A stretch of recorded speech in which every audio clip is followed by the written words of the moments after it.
lálà olùlọ́jọ́ kọkànlá oṣù kẹwàá ṣe fẹ́ gbọ́. ọjọ́ tó ń sọjọ́ ìbí ọmọ aládìkún olóyè Sunday Májàsọ́lá Àdìsá ọmọ Adéyẹmọ aka Igboho ṣá nípa bí gbogbo àwọn ọmọ ẹgbẹ́ ìfẹ́lọ́dún àpapọ̀ Yorùbá lágbàáyé lábẹ́ ààrẹ wa ọmọọba Adébáyọ̀ Fáládé ti gbàkejì ààrẹ Mákindé Gíadùnbí Kentos kì í ṣe ìrọ́kẹ̀kẹ̀ ìgbáradì níbàámu pẹ̀lú ìfẹ́ àti ẹ̀mí ìforihàn gbàgbékalẹ̀ àyẹ́sí ọjọ́ ìbí Ìgbòho fún tọdún yìí pẹ̀lú àkọlé Dinner with Ìgbòho. Bákan náà la ó mọ gba ọba ògbóni àgbáyé lálejò Tajudeen Ọlárẹ̀wájú Àjàlá àti bàbá Adésọjí Tàlàbí àwòrò ṣàṣà eégún mọ̀gájí nílùú London láti wá ṣe àyẹ́sí fún olóyè Ìgbòho lọ́jọ́ náà tí ó wáyé nínú gbọ̀ngàn ńlá ní London Kensington 179 to 199 Holland Park Avenue London W11 United Kingdom bẹ̀rẹ̀ látago 7 ìrọ̀lẹ́ ẹlẹ́lẹ́dago 12 òru. Bákan náà la ti ń kí wa kú ìmúrasílẹ̀ ìwọ́de làmìlaka tẹgbẹ̀lẹ́gbẹ̀ ènìyàn tí ó wáyé nílùú ọba 1 million rally in London lọ́jọ́ 12 oṣù kẹwàá ó jẹ́ ọjọ́ kejì dínà pẹ̀lú Ìgbòho léyìí Tọ́láyọmí Koiki àti bàbá wa Gbẹ̀du ọmọ ṣàkóso ẹ̀ lọ́ọ̀kan ọ̀jọ̀kan àwọn àlàkalẹ̀ ìrọ̀rùn. Bàbá ṣe máa fi ọkọ̀ àjàgbé ńlá ní London route bus gbé àwọn àgbààgbà àti àwọn abarapá gbogbo láti BBC in Oxford Street títí tí ìwọ́de ó fi parí sí Paris Trafalgar Square tó bá wá di ọjọ́ kẹtàlá ọjọ́ kẹtàdínà pẹ̀lú Ìgbòho láwọn máa ṣàbẹ̀wò lọ sí ìlú Manchester gan fún ẹ̀kúnrẹ́rẹ́ àlàyé síwájú sí i tàbí láti dá sí ètò ìfọlọ́ntírìlì ẹ lè pè tàbí kẹ́ WhatsApp Ọláyọmí Koiki lórí +447 594 050 979 Kẹ́hìndé Ìjàdùbí lórí +447 570 320 030 Ṣọlá kò gbọdọ̀ kú lórí +353 863 375 537. Bákan náà ní ẹ lè kàn sí Tóyìn Ọláoyè lórí +447 896 018 764 lápapọ̀ ọmọ Yorùbá àgbáyé pátápátá YSDN pẹ̀lú Yorùbá World Media Home and Diaspora àti gbogbo ìkànnì mìíràn tó ń sọ̀rọ̀ sókè fún ìjàǹgbara ọmọ Yorùbá. Ní àwọn ẹgbẹ́ ìfẹ́lọ́dún àpapọ̀ ọmọ Yorùbá ṣe ń kí ọmọ aládìkún wípé ẹ kú ọdún ẹ kú ìyèdún a sì ń ṣàmọ́dún sẹ́ẹ̀mí ìtayà tọmọ. Yorùbá World Media tó ń kéde lórúkọ gbogbo ọmọ Yorùbá pátápátá. Lálà olùlọ́jọ́ kọkànlá oṣù kẹwàá ṣe fẹ́ gbọ́. ọjọ́ tó ń sọjọ́ ìbí ọmọ aládìkún olóyè Sunday Májàsọ́lá Àdìsá ọmọ Adéyẹmọ aka Ìgbòho ṣá nípa bí gbogbo àwọn ọmọ ẹgbẹ́ ìfẹ́lọ́dún àpapọ̀ Yorùbá lágbàáyé lábẹ́ ààrẹ wa ọmọọba Adébáyọ̀ Fáládé ti gbàkejì ààrẹ Mákindé Gíadùnbí Kentos kì í ṣe ìrọ́kẹ̀kẹ̀ ìgbáradì níbàámu pẹ̀lú ìfẹ́ àti ẹ̀mí ìforihàn gbàgbékalẹ̀ àyẹ́sí ọjọ́ ìbí Ìgbòho fún tọdún yìí pẹ̀lú àkọlé Dinner with Ìgbòho. Bákan náà la ó mọ gba ọba ògbóni àgbáyé lálejò Tajudeen Ọlárẹ̀wájú Àjàlá àti bàbá Adésọjí Tàlàbí àwòrò ṣàṣà eégún mọ̀gájí nílùú London láti wá ṣe àyẹ́sí fún olóyè Ìgbòho lọ́jọ́ náà tí ó wáyé nínú gbọ̀ngàn ńlá ní London Kensington 179 to 199 Holland Park Avenue London W11 United Kingdom bẹ̀rẹ̀ látago 7 ìrọ̀lẹ́ ẹlẹ́lẹ́dago 12 òru. Bákan náà la ti ń kí wa kú ìmúrasílẹ̀ ìwọ́de làmìlaka tẹgbẹ̀lẹ́gbẹ̀ ènìyàn tí ó wáyé nílùú ọba 1 million rally in London lọ́jọ́ 12 oṣù kẹwàá ó jẹ́ ọjọ́ kejì dínà pẹ̀lú Ìgbòho léyìí Tọ́láyọmí Koiki àti bàbá wa Gbẹ̀du ọmọ ṣàkóso ẹ̀ lọ́ọ̀kan ọ̀jọ̀kan àwọn àlàkalẹ̀ ìrọ̀rùn. Bàbá ṣe máa fi ọkọ̀ àjàgbé ńlá ní London route bus gbé àwọn àgbààgbà àti àwọn abarapá gbogbo láti BBC in Oxford Street títí tí ìwọ́de ó fi parí sí Paris Trafalgar Square tó bá wá di ọjọ́ kẹtàlá ọjọ́ kẹtàdínà pẹ̀lú Ìgbòho láwọn máa ṣàbẹ̀wò lọ sí ìlú Manchester gan fún ẹ̀kúnrẹ́rẹ́ àlàyé síwájú sí i tàbí láti dá sí ètò ìfọlọ́ntírìlì ẹ lè pè tàbí kẹ́ WhatsApp Ọláyọmí Koiki lórí +447 594 050 979 Kẹ́hìndé Ìjàdùbí lórí +447 570 320 030 Ṣọlá kò gbọdọ̀ kú lórí +353 863 375 537. Bákan náà ní ẹ lè kàn sí Tóyìn Ọláoyè lórí +447 896 018 764 lápapọ̀ ọmọ Yorùbá àgbáyé pátápátá YSDN pẹ̀lú Yorùbá World Media Home and Diaspora àti gbogbo ìkànnì mìíràn tó ń sọ̀rọ̀ sókè fún ìjàǹgbara ọmọ Yorùbá. Ní àwọn ẹgbẹ́ ìfẹ́lọ́dún àpapọ̀ ọmọ Yorùbá ṣe ń kí ọmọ aládìkún wípé ẹ kú ọdún ẹ kú ìyèdún a sì ń ṣàmọ́dún sẹ́ẹ̀mí ìtayà tọmọ. Yorùbá World Media tó ń kéde lórúkọ gbogbo ọmọ Yorùbá pátápátá. lálàá olọ́jọ́ kọkànlá oṣù kẹwàá ṣe fẹ́ gbọ́. ọjọ́ tó ń sọjọ́ ìbí ọmọ aládìkú olóyè Sunday Májàsọ́lá Àdìsá ọmọ Adéyẹmọ aka Igboho ṣá nípa bí gbogbo àwọn ọmọ ẹgbẹ́ ìfẹ́lọ́dún àpapọ̀ Yorùbá lágbàáyé lábẹ́ ààrẹ wa ọmọọba Adébáyọ̀ Fáládé ti gbákejì ààrẹ Mọ́kẹ́hìndé Ìgbàdùnbí Kentos kì í ṣe ìrọ́kẹ̀kẹ̀ ìgbáradì níbàámu pẹ̀lú ìfẹ́ àti ẹ̀mí ìforihàn wàgbékalẹ̀ àyẹ́sí ọjọ́ ìbí Ìgbòho fún tọdún yìí pẹ̀lú àkọlé Dinner with Ìgbòho. bákan náà làwọn ọmọ gba ọba ògbóni àgbáyé lálejò Tajudeen Ọlárẹ̀wájú Àjàlá àti bàbá Adésọjí Tàlàbí àwòrò ṣàṣà eégún mọ̀gájí nílùú London láti wá ṣe àyẹ́sí fún olóyè Ìgbòho lọ́jọ́ náà tí ó wáyé nínú gbọ̀ngàn ńlá ní London Kensington 179-199 Holland Park Avenue London W114UL United Kingdom bẹ̀rẹ̀ látago 7 ìrọ̀lẹ́ ẹlẹ́lẹ́dago 12 òru. bákan náà láti ń kí wa kú ìmúrasílẹ̀ ìwọ́de làmìlaka tẹgbẹ̀lẹ́gbẹ̀ ènìyàn tí ó wáyé nílùú ọba 1 million rally in London lọ́jọ́ 12 oṣù kẹwàá ó jẹ́ ọjọ́ kejì dínà pẹ̀lú Ìgbòho léyìí Tọ́láyọmí Kóìkì àti bàbá wa Gbẹ̀du ọmọ ṣàkóso ẹ̀ lọ́ọ̀kan ọ̀jọ̀kan àwọn àlàkalẹ̀ ìrọ̀rùn. bàbá ṣe máa fi ọkọ̀ àjàgbé ńlá ní London route bus gbé àwọn àgbààgbà àti àwọn abarapá gbogbo láti BBC in Oxford Street títí tí ìwọ́de ó fi parí sí Paris Trafalgar Square tó bá wá di ọjọ́ 13 ọjọ́ kẹtàdínà pẹ̀lú Ìgbòho láwọn máa ṣàbẹ̀wò lọ sí ìlú Manchester gan fún ẹ̀kúnrẹ́rẹ́ àlàyé síwájú sí i tàbí láti dá sí ètò ìfọlọ́ntírìlì ẹ lè pè tàbí kẹ́ WhatsApp Ọláyọmí Kóìkì lórí +447 594 050 979 Kẹ́hìndé Ìjàdùbí lórí +447 570 320 030 Ṣọlá kò gbọdọ̀ kú lórí +353 863 375 537.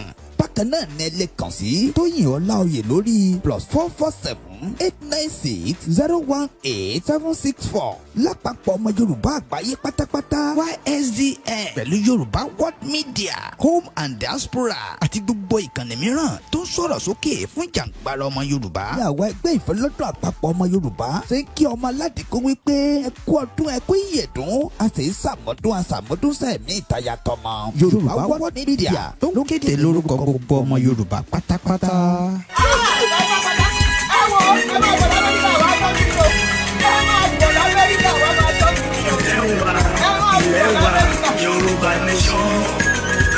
Kásán ẹ̀kálẹ̀ gbogbo ọmọ Yorùbá ẹ̀kárọ̀ káàkiri gbogbo àgbáńlá yìí. Orúkọ mi ni Sunday Adéyẹmọ tí gbogbo ìmọ̀ sí Sunday Igboho. Mo fi àsìkò yìí mo fi kí gbogbo ọmọ Yorùbá kú aráfẹ́ra kú tí mọ́mọ́ wa Janet Fasakin. Ọlọ́run á foríjì wọn á pàṣẹṣe wọn rẹ́. Mo fẹ́ kí gbogbo ọmọ Yorùbá ká mọ̀ kíníkan yìí pé tí àsìkò ikú ẹ̀dá bá tó òun lẹ̀dá máa ń kú kọ́lọ́n jẹ́ kí ọdún jìnnà síra wọn. Ìyá wa Janet Fasakin ìyá dáadáa ni ó dẹ̀ ṣe gudu méjì ya mẹ́fà lórí ọ̀rọ̀ Yorùbá ní sẹ́kọ̀ọ́ pàápàá jùlọ lórí ọ̀rọ̀ tèmi mi ò mọ tẹlómi bọ̀ mo á fi àsìkò yìí mo fi ń bẹ Ọlọ́run fún kọ́lọ́run bá tọ́ láyé tọ́ lọ́run kó pa àṣìṣe wọn rẹ́ kó dẹ̀ darí gbogbo ẹ̀ṣẹ̀ wọn jì wọ́n kí ọmọ fi ìyà jẹ àwọn ọmọ wọn tí ń bẹ láyé kó bá dáàbò bo gbogbo àwọn ọmọ wọn kó dẹ̀ gbé àwọn ọmọ wọn sí ipò gíga lórílẹ̀‐èdè Yorùbá. ẹ ṣé mo dúpẹ́ orúkọ mi ni Sunday Igboho ẹ ṣé mo dúpẹ́ thank you.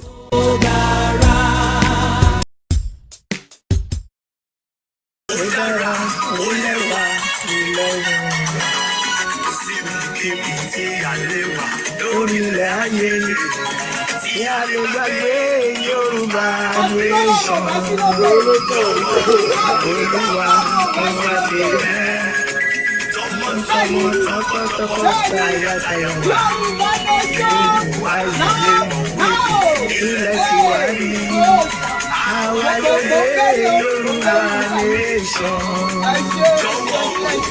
Olúwa lọ́wọ́ lọ́wọ́.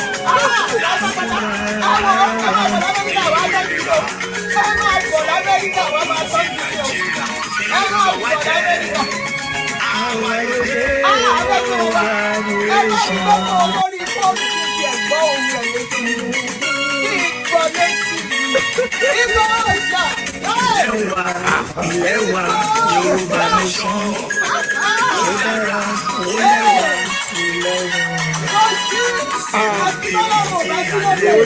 Orílẹ̀ ayé tí a lè gbàgbé Yorùbá nation Olúwa ọba tẹ̀lé tọmọtọmọ tọkọtọkọ Saya Taiwa, why you name of ilẹ̀ tí wà ní àwa yóò dé Yorùbá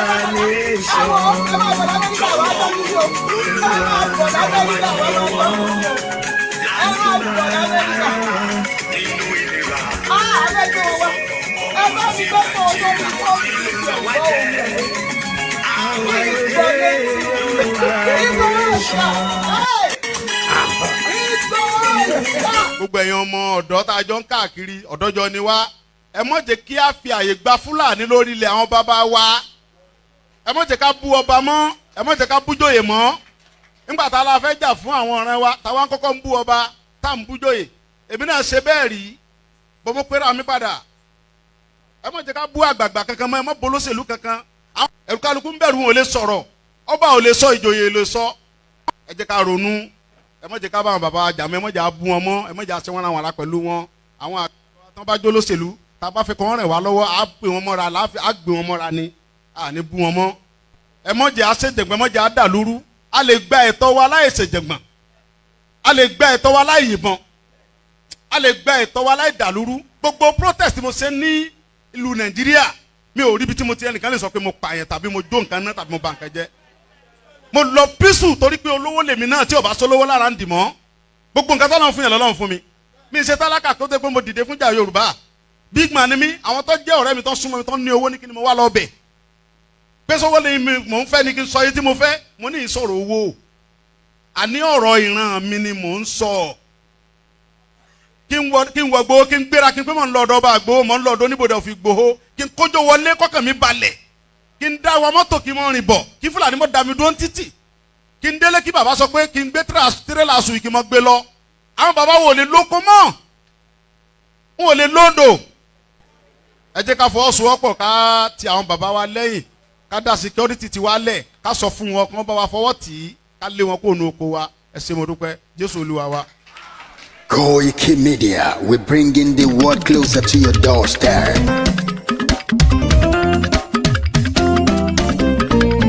Koiki Media, Koiki Media, Koiki Media, we bringing the world closer to your doorstep. Koiki Media, Koiki Media, Koiki Media, we bringing the world closer to your doorstep. Àwọn sálára àgbà yìí dá, àwa ló láṣà àti èdè. Gbígbédè lárugẹ nílẹ̀ Oòduà o, àwa gangan ni bàbá. Koiki Media, Koiki Media, Koiki Media, we bringing the world closer to your doorstep. They never sabi wetin we carry for her. But e dey move closer before dem go sabi. I said they never know wetin we carry for body. But e dey move closer before dem go sabi. Ọ̀kín lọ lọ́jà ẹyẹ, ìníhùn ló ló lajú. Ẹyẹ tó lórí kodò bí àdán ọ̀pẹ̀jẹ̀ lẹ́nu. Ká ṣiṣẹ́ fún ilẹ̀ bàbá wa, ká ṣiṣẹ́ fún ìlú bàbá wa, ká jùmọ̀ sowọ́pọ̀ ká lè tó dúdú àga. Odùduwà kò bá lè gbé wá. Ọmọ Odùduwà ṣègìrì, ẹ dìde fún ẹ̀tọ́ adúláwọ̀, ká lè jọ jùmọ̀ gbé délẹ̀ ìlérí, káwa lè gba ògo ilẹ̀ wa, ká ṣiṣẹ́ ká lè jọ gbàdé, ká lè gbàdé adé adúláwọ̀, àwa ni mọ̀lẹ̀ tí yóò tàn káàkiri. Pé ọmọ Odùduwà ni wá. Koiki Media, àwa là ń gbé tó lárugẹ. Ètò tó pọ̀jù owó tí wọ́n mọ̀ ní. Kásá ẹgbẹ́ polówó ọjà wá kájé bùgbà yín jẹ. Ètò tó pọ̀jù owó tí wọ́n mọ̀ ní. À ń gbé tó lárugẹ, à ń gbàsà lárugẹ. Ètò tó pọ̀jù owó tí wọ́n mọ̀ ní. News and sports ẹ máa rí gbọ́. Ètò tó pọ̀jù owó tí wọ́n mọ̀ ní. Ọmọ Ìjẹ̀bú alárẹ̀ mi ló ní kí n máa ké tantan. Koiki Media ọ̀rọ̀ lágbájúmọ̀ mi o. má bá ṣẹ̀rẹ̀ lọ o. Ọmọ Yorùbá nìyẹn, ọmọ Yorùbá tata o. À ń gbádùn rẹ, ọmọ jẹ́fẹ́lẹ́ rẹ mi, ṣẹ́yìn ló má fi dìbò tẹ̀ mọ́lẹ̀ o. Ẹ̀yin lọ́mọ onígbò máa ń dé máa dé, ẹ̀yin lọ́mọ onígbò máa wọ̀ o. Igbó máa wọ̀ kájòjì ò gbọ́dọ̀ wọ̀, àjòjì tó bá wọ̀ bẹ́ẹ̀ á tẹ̀lé ní ẹbọra. Ẹ̀yin lọ máa náwó kóyìnbó tó dé, ìgbà tó yìnbó dé o, owó náà dẹ́ tún pọ̀ sí o. Koiki Media ṣàwa ní bàbá. Koiki Media àwọn ní bàbá. Koiki Media àwọn ní bàbá. Àdáńtọ́ àtúnpèrègèdè. Koiki Media àwọn ní bàbá. Àwa là ń gbé tò lárugẹ, jẹ́ ká jọ gbọ́ o.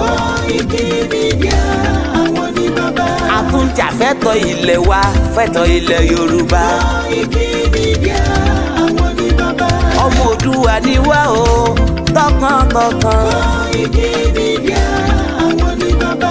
Ikú tí ó ṣe bí lébi òsì, àdìmú bàbá iyọ̀. Koiki Media àwọn ní bàbá. We bring you up closer to your doorstep. Koiki Media àwọn ní bàbá.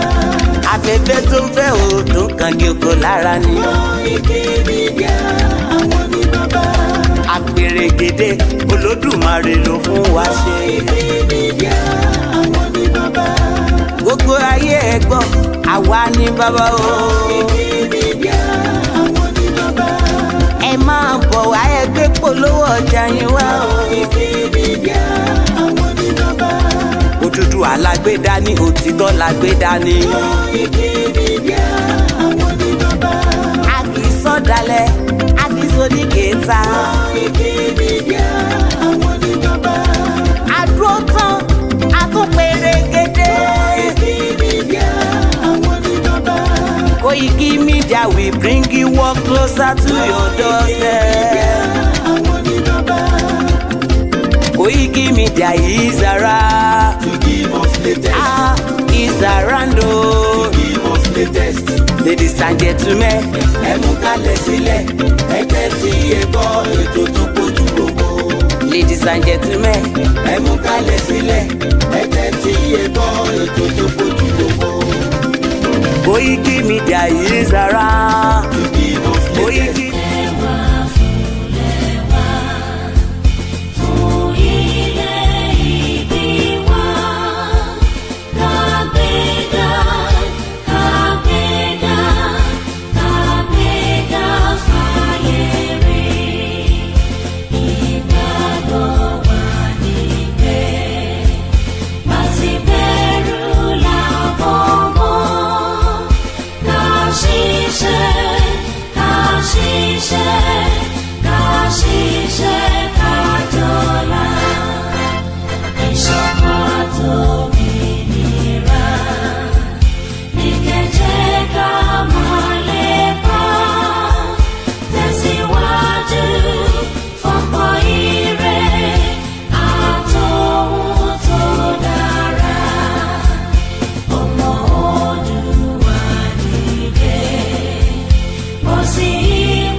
Okay, a very good morning and welcome to our live broadcast. Mokiwa, Please share the program and invite others to do so as well.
Wow, that was a very beautiful one.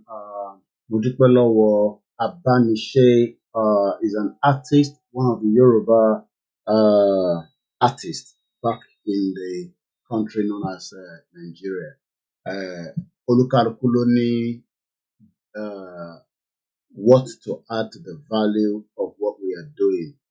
I'm going to play orin yẹn along the line during the program, but we are live now. In ọjọ́ karùn-ún nínú oṣù kẹwàá. Please, Mama Sokwe, stop speaking in English. It's a Yoruba program, Lanche.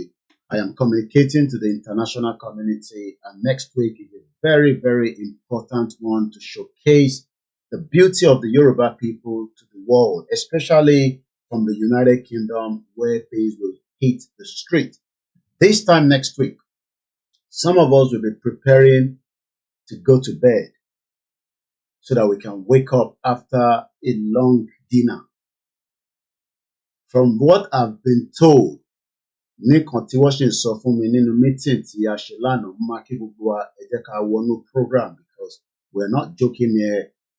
Tinubu is in London and I want to showcase what London really means to him with the Yoruba Nation campaign. Not just myself, many others as well. So, lákọ̀ọ́kọ́ gbogbo èyí tẹ́ ní Tinubu máa jí olóyè gbé láti UK, Tinubu ti gbé babaláwo wá, ṣé mo mọ̀ pé ọ̀daràn ní Tinubu, ìkà ni, kò sí nǹkan tó lè ṣe, àmì tó pa Fúnṣọ́ Williams, gbogbo owó tó ti kó jẹ, kí ló dé nígbà tó jẹ́ pa pé ṣe rálì àti dínà fọlóyè, ìgbà ẹni Tinubu wá mọ̀ pé òun fẹ́ wá sí UK.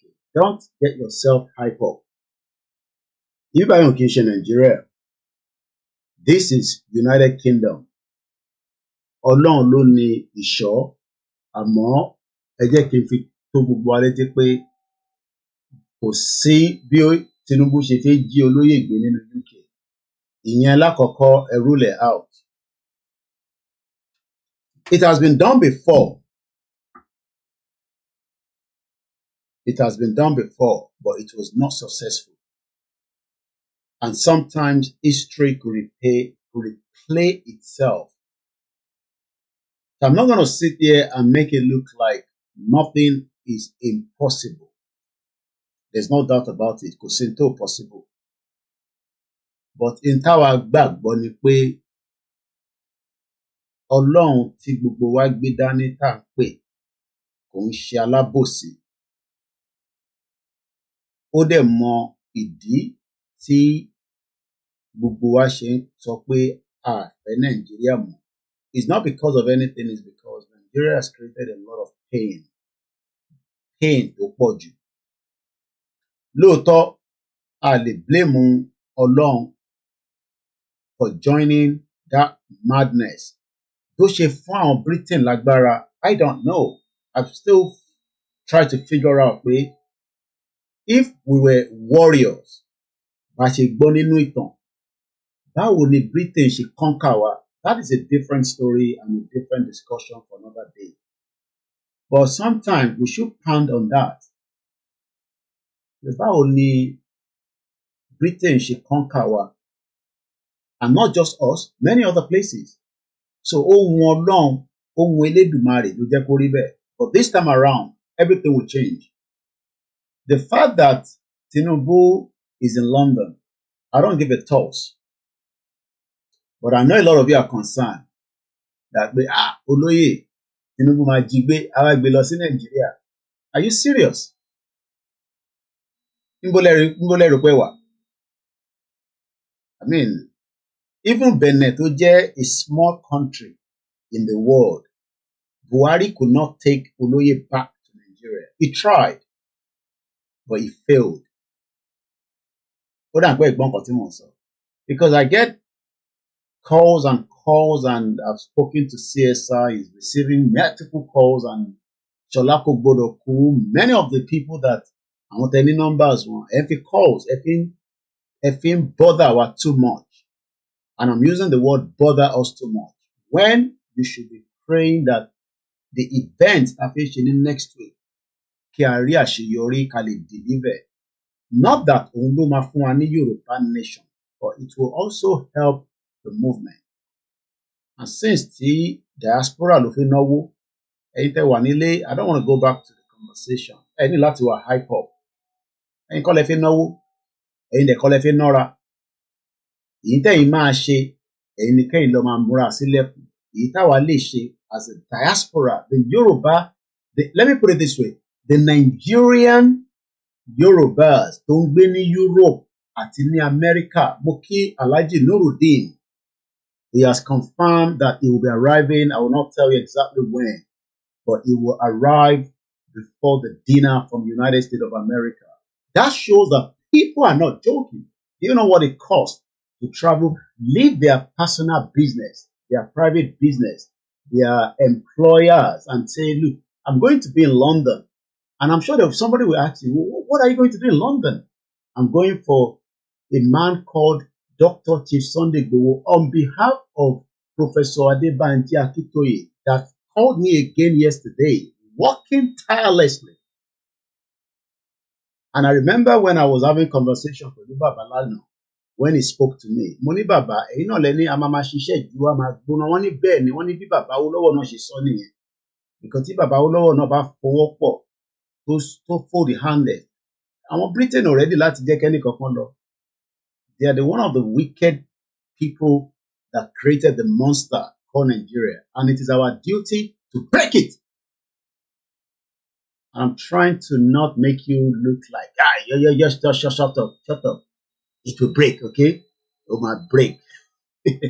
So, gbogbo ẹ̀yin tẹ́ ń pè wá, Koiki.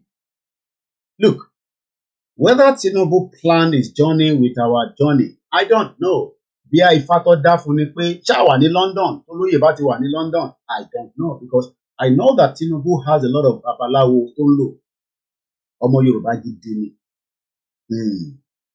Àsọ̀rọ̀ Christian àti Muslim ní bíbá. Bàbá Don gidi ni. King Kong gidi ni Tinubu nípa pé ìṣẹ̀ṣe. Àwọn ò tí ní owó tí Tinubu gbé dání sọ́wọ́, but a fẹ́ showcase fún Tinubu pé ọmọ Yorùbá ń bẹ ní UK àti ní Europe àti ní America àti ní Asia tí wọ́n fẹ́ sọ fún pé bẹ Nàìjíríà mọ́. That is what we're going to prove to him next week. Because report máa dórí desk ẹ̀. I'm sure he's already aware that we are going to do something. But pé Tinubu máa wá fẹ́ jí olóyè gbé ní UK. I see it as jagbajagba, jogbo. Look, UK is not even going to allow such, okay? Even if they don't like Yoruba people. Tinubu okay, níbo ló ti máa lọ jí gbé, jí olóyè gbé, ẹ bọ́ndùlẹ̀, ẹ jù sínú plane, ẹ máa gbé lọ Nàìjíríà. Umaru Diko escaped it when olórí burúkú Buhari tó lè kú síbi káṣù ẹwọ ọmọ Fúlàní tó fi pa olóyè. Imagine. Ẹ rí pé a ti dìdìrìn, a ti yọ̀dẹ̀. Ọlọ́run ní ṣe wá lọ́mọ ọ̀dẹ̀. Ọlọ́run ní jẹ́ abímọ ṣùgbùnmù. Ọlọ́run jẹ́ ká gbogbo wa pé Buhari fẹ́ pa Ìgbòho sínú ilé. Ìgbòho wá ń bi Buhari pé kí ni mo ṣe now? Wetin I do now? Wetin I ràn pé olóyè Ìgbòho? Mo sọ fún pé English is not our language. Yorùbá ló ẹ máa sọ tó máa pọ̀ jù. Kọ́ lọ máa translate ẹ̀. Kí ló fẹ́ máa sọ òyìnbó fún? Èèyàn kọ́là ẹni kó máa sọ English. English ni language wa ni. A sọ Yorùbá tó máa dùn ní next week. Òòrè olóyè rí. Ó jẹ́ tètè ra tíkẹ́ẹ̀tì kẹ wá pàdé ẹ̀. Wọ́n ní dinner ticket ṣì wà. Gbogbo ẹ̀ tẹ́ ẹ̀ ti ra dinner ticket ní. So Buhari fẹ́ jí Umaru Diko gbé lóòótọ́ ní Notting Hill. I've talked about it and I've shown you the street before. But Umaru Diko escaped. Àwọn Israel kan náà ẹlẹ́mìí ni ó yá Koiki lọ bá Israel kó support ní. Ọlọ́run ló máa gbèjà wa a máa fi kúrò nínú Nàìjíríà. It's not about Israel. It's not about Russia. Mo gbọ́ tí iSyn TV brother mi dáadáa òun á tún máa ṣe àwọn analysis kéékèèké because àwọn ò fẹ́ kí program yẹn kó gùn bí tèmi. If you can watch my program fine. If you can't watch it there's nothing I can do. I can't do 3 hours. I can't do 30 minutes. Mo ṣe máa ṣe jókòó mo máa ṣe 30 minutes program. Mo ṣe máa ṣe 1 hour program. Máa ń gbọ́ tí Dr. Gabi bá ní wọ́n ní ká máa reduce. Àwọn wo ló sọ yẹn? Ilé-iṣẹ́ ni bíbá yìí if I do 5 hours ẹ bá lè download ẹ kẹ́ download ẹ ẹ bá lè download ẹ tó bá yà sí kó máa tó tẹ máa rí gbogbo ẹ̀ gbọ́. So Umaru Diko olè lòun náà yẹ olè criminal ní gbogbo àwọn olóṣèlú.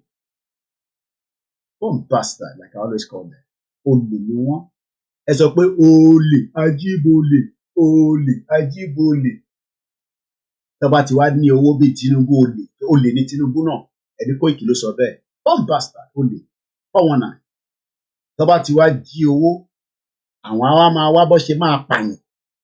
bó ṣe máa jíyàn gbé ẹni tó bá wà against wọn. Ẹ sọ fún Tinubu pé next week wọ̀ bí bàbá ẹ̀dá kó wá jí olóyè gbé ní UK, wọ̀ bí bàbá tó bí tá a mọ̀ àti ìyá tó bí wọ̀ bí wọ́n dá kó wá jí olóyè gbé ní United Kingdom.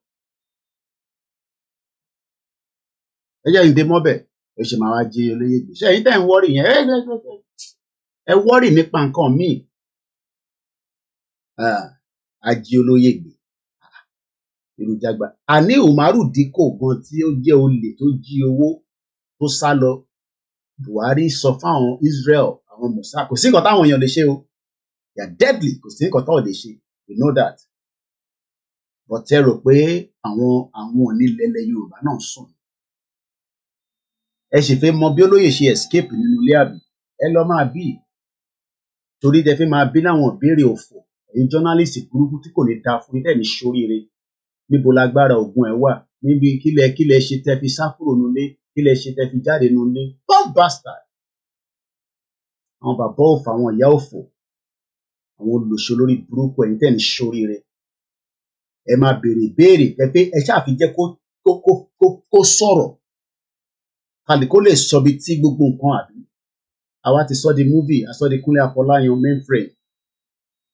Pé màṣírí Ìgbòho, ó tí màṣírí bàbá ẹ àti ìyá tó bí ẹ lòṣì.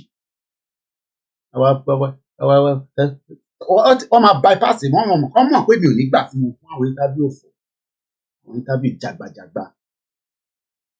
Lóye ó yá, wọ́n ní ẹ kúrò nílé, báwo lẹ ṣe kúrò nílé? Kí ní pọ̀n ẹ́ pẹ̀lú bó ṣe kúrò nílé olòṣì lórí burúkú ọmọ àlè? Kí ló pọ̀n ẹ́ bí Ìgbòho ṣe kúrò nínú ilé ní July 1st? Ní tó yẹ kí wọ́n worry ni pé kí ló fi wá pa fún? That's all you need to worry about. Ó worry about it pé báwo ló ṣe kúrò nílé.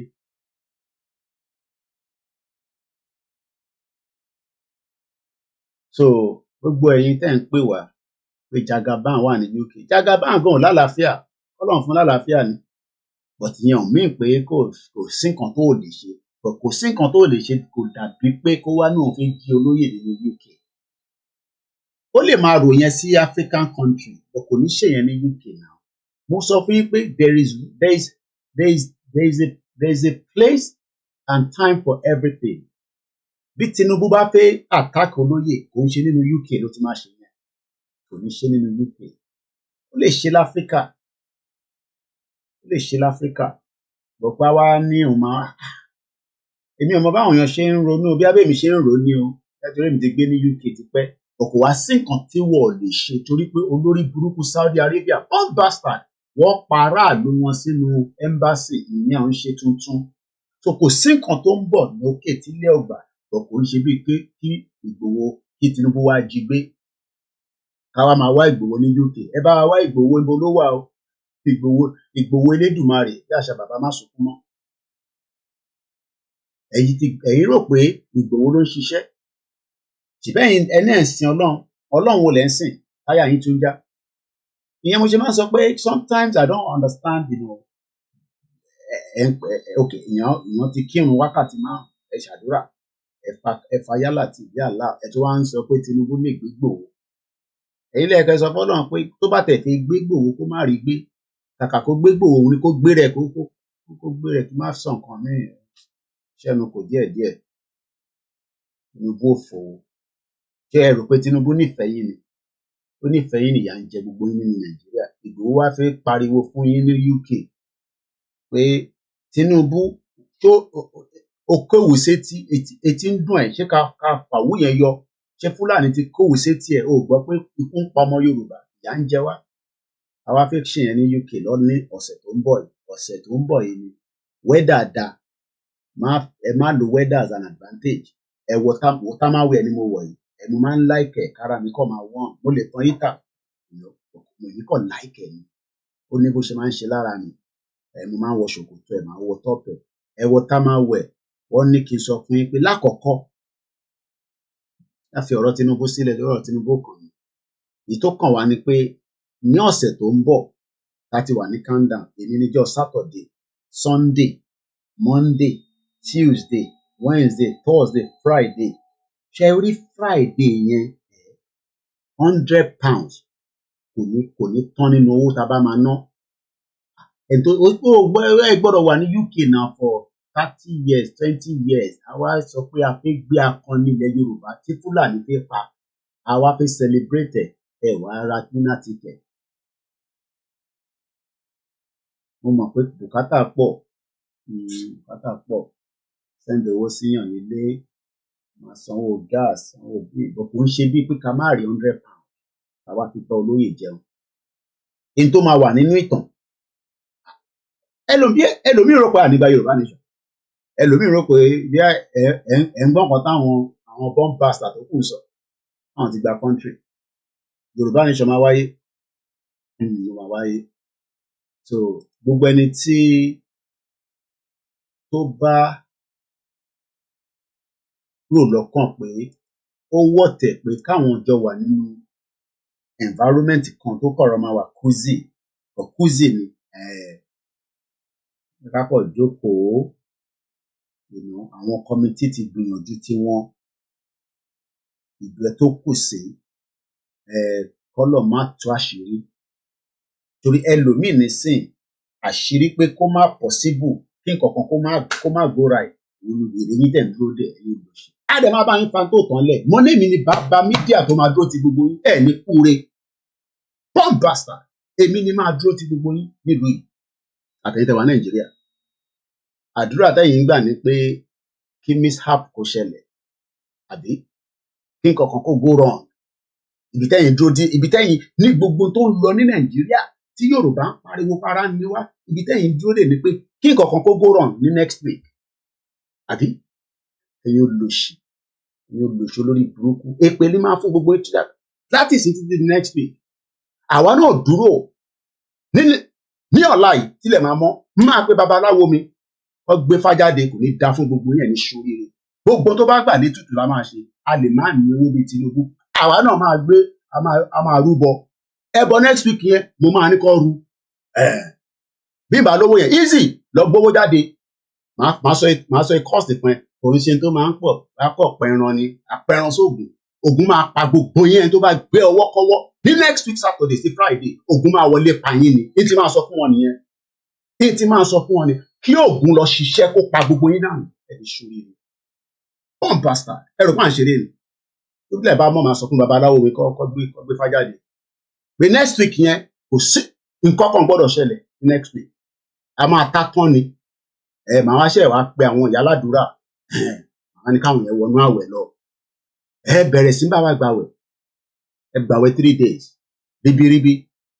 ẹ̀yin mùsùlùmí ẹgbẹ́ tẹ̀sùn bá jáde màá pe àfáà mi náà mọ́ ní gbogbo wọn lọ́wọ́ wọ́n pọ̀ lọ́wọ́ mi ẹni ṣoríire ẹrù pa à ń ṣeré ni àjọ máa ná tán bí owó ni 3 in 1 lájọ máa lò olórí burúkú àníyà ń jọmọ Yorùbá a fẹ́ wá ṣe nǹkan ẹ̀yin wá fẹ́ wá dàrú wọn ní Tinubu dé kò ní dáa fún kí ní kọ̀mí pẹ̀lú Tinubu dé mo kí gbogbo lé a máa tá tán ni sọ ètò ìtì ra dinner ticket a ní ta ticket lẹ́nu ọ̀nà eléyìí ń ṣe ìvẹ́ǹtì mo fẹ́ lọ sí Nando's lọ jẹun oya I need a seat ẹ jẹ́ ká respect tàbá ní afẹ́ èmi kọ́ ni mo fẹ́ left to me èmi lè ta ticket lẹ́nu ọ̀nà àwọn elétò ní àwọn ò ta ticket lẹ́nu ọ̀nà àta ticket lẹ́nu ọ̀nà ẹni bá fẹ́ wá jẹ dinner ẹ gbọ́dọ̀ consult wa pé ẹ fẹ́ wá jẹ dinner ká mọ̀ yín kò ń ṣe fún kankan kákọ̀ mọ̀ yín jẹ́ sanwó in advance tó bá fẹ́ lọ gba visa Ọlọ́run á dẹ̀ jẹ́ kí visa bọ́ sí fún gbogbo ẹ̀yin tẹ́ ń wá visa Ọlọ́run á wọlá pé mi náà mo lọ apply fún visa wọ́n fún mi ẹ̀ẹ̀kan lèmi apply tó fún mi ò lọ́lẹ́mẹ́ta Ọlọ́run á jẹ́ tó rí bẹ́ẹ̀ fún wọn náà gbogbo ẹni tó ń wá visa Ọlọ́run á ṣe visa fún yín Ọlọ́run á ṣe visa fún yín visa UK ló ń wá ní Canada ní America ní Australia ní New Zealand ní tó bá lè japa ọmọ japa kúrò ní Nàìjíríà ká máa fi débi tá à ń lọ gbogbo yín ò kàn lè japa ní kò possible gbogbo la fẹ́ kó yín sí àkó 65 million Yorùbá tó wà Nàìjíríà àlọ́ dọ́ǹpù yín sí kò sí Canada dáhùn pé Canada tóbi díẹ̀ mo sọ fún pàǹtì nìkan ti dé àwọn ti wà lọ́dọ̀ wa báyìí wọ́n wà pẹ̀lú màmá wọn tó jẹ́ mọ́ sí mi lọ ṣe fàájì dáhùn pé tó ti lọ àwọn ará London wọ́n tó ti wá gbé wọn lọ No, torí à ń ṣe Yorùbá nation ká má ní nǹkan níta máa ṣe. So nísìnyí torí a ti ń ṣe Yorùbá nation àní ní nǹkan níta máa ṣe àbí. Orí yóò pè. So ẹ fọkàn balẹ̀ yín tẹ́ wà nílé. Ṣe rí bàbá yìí, bàbá tẹ̀ ń wò tó wà lójú mi àti bàbá Akintoye, mo lè confam, mo lè fògùn ẹ̀ gbárí bẹ́ẹ̀ ni. Koiki ṣẹ́tọ̀ yóò dá. Ẹ jẹ́ ká celebrate ẹ̀. Igboho Òòṣà mo sọ fún ní 4 years ago nígbà tó lọ́n connect mi àti ẹ̀mí ẹ̀yin náà ń pè ní Igboho mo kàn sí lára tán ọlọ́run àbá dúró tì. So the ticket ọlọ́run àbò wà láṣìírí kò easy gbára ticket £100 iṣẹ́ 10 hours nìyẹn. Ẹ yẹ kí gbogbo wa pọ̀ ṣe extra hours. Mo rántí ìgbà tèmi náà máa ń ṣiṣẹ́, mo like iṣẹ́ gan, iṣẹ́ lóògùn iṣẹ́ lọmọ Yorùbá ń ṣe, kò kọ̀ yọ ní Nàìjíríà ni, kò yọ nothing. Kò ṣe pé ẹ̀ ṣiṣẹ́, you're working very hard, kò mú kankan jáde ni. Mo kí gbogbo wa lẹ́ẹ̀kan sí i. Mo kí gbogbo yín, mo ti rí àwọn tó ti wọlé, àwọn tó máa wọlé tà, mo kí yín náà. Àwọn silent listener, mo kí yín. Ẹ rò pé mo ní jáde mọ́ lálẹ́ ìyá mi. Yín náà lọ sùn díẹ̀ ni. Mo ti set up. Ìyàwó mi ti bọ́ mi, ó ti fún mi lóúnjẹ. Then I've been busy back to back. Gbogbo àwọn gadget kankan tó ń dé, delivery ni, parcel ni, ó kàn dé ni.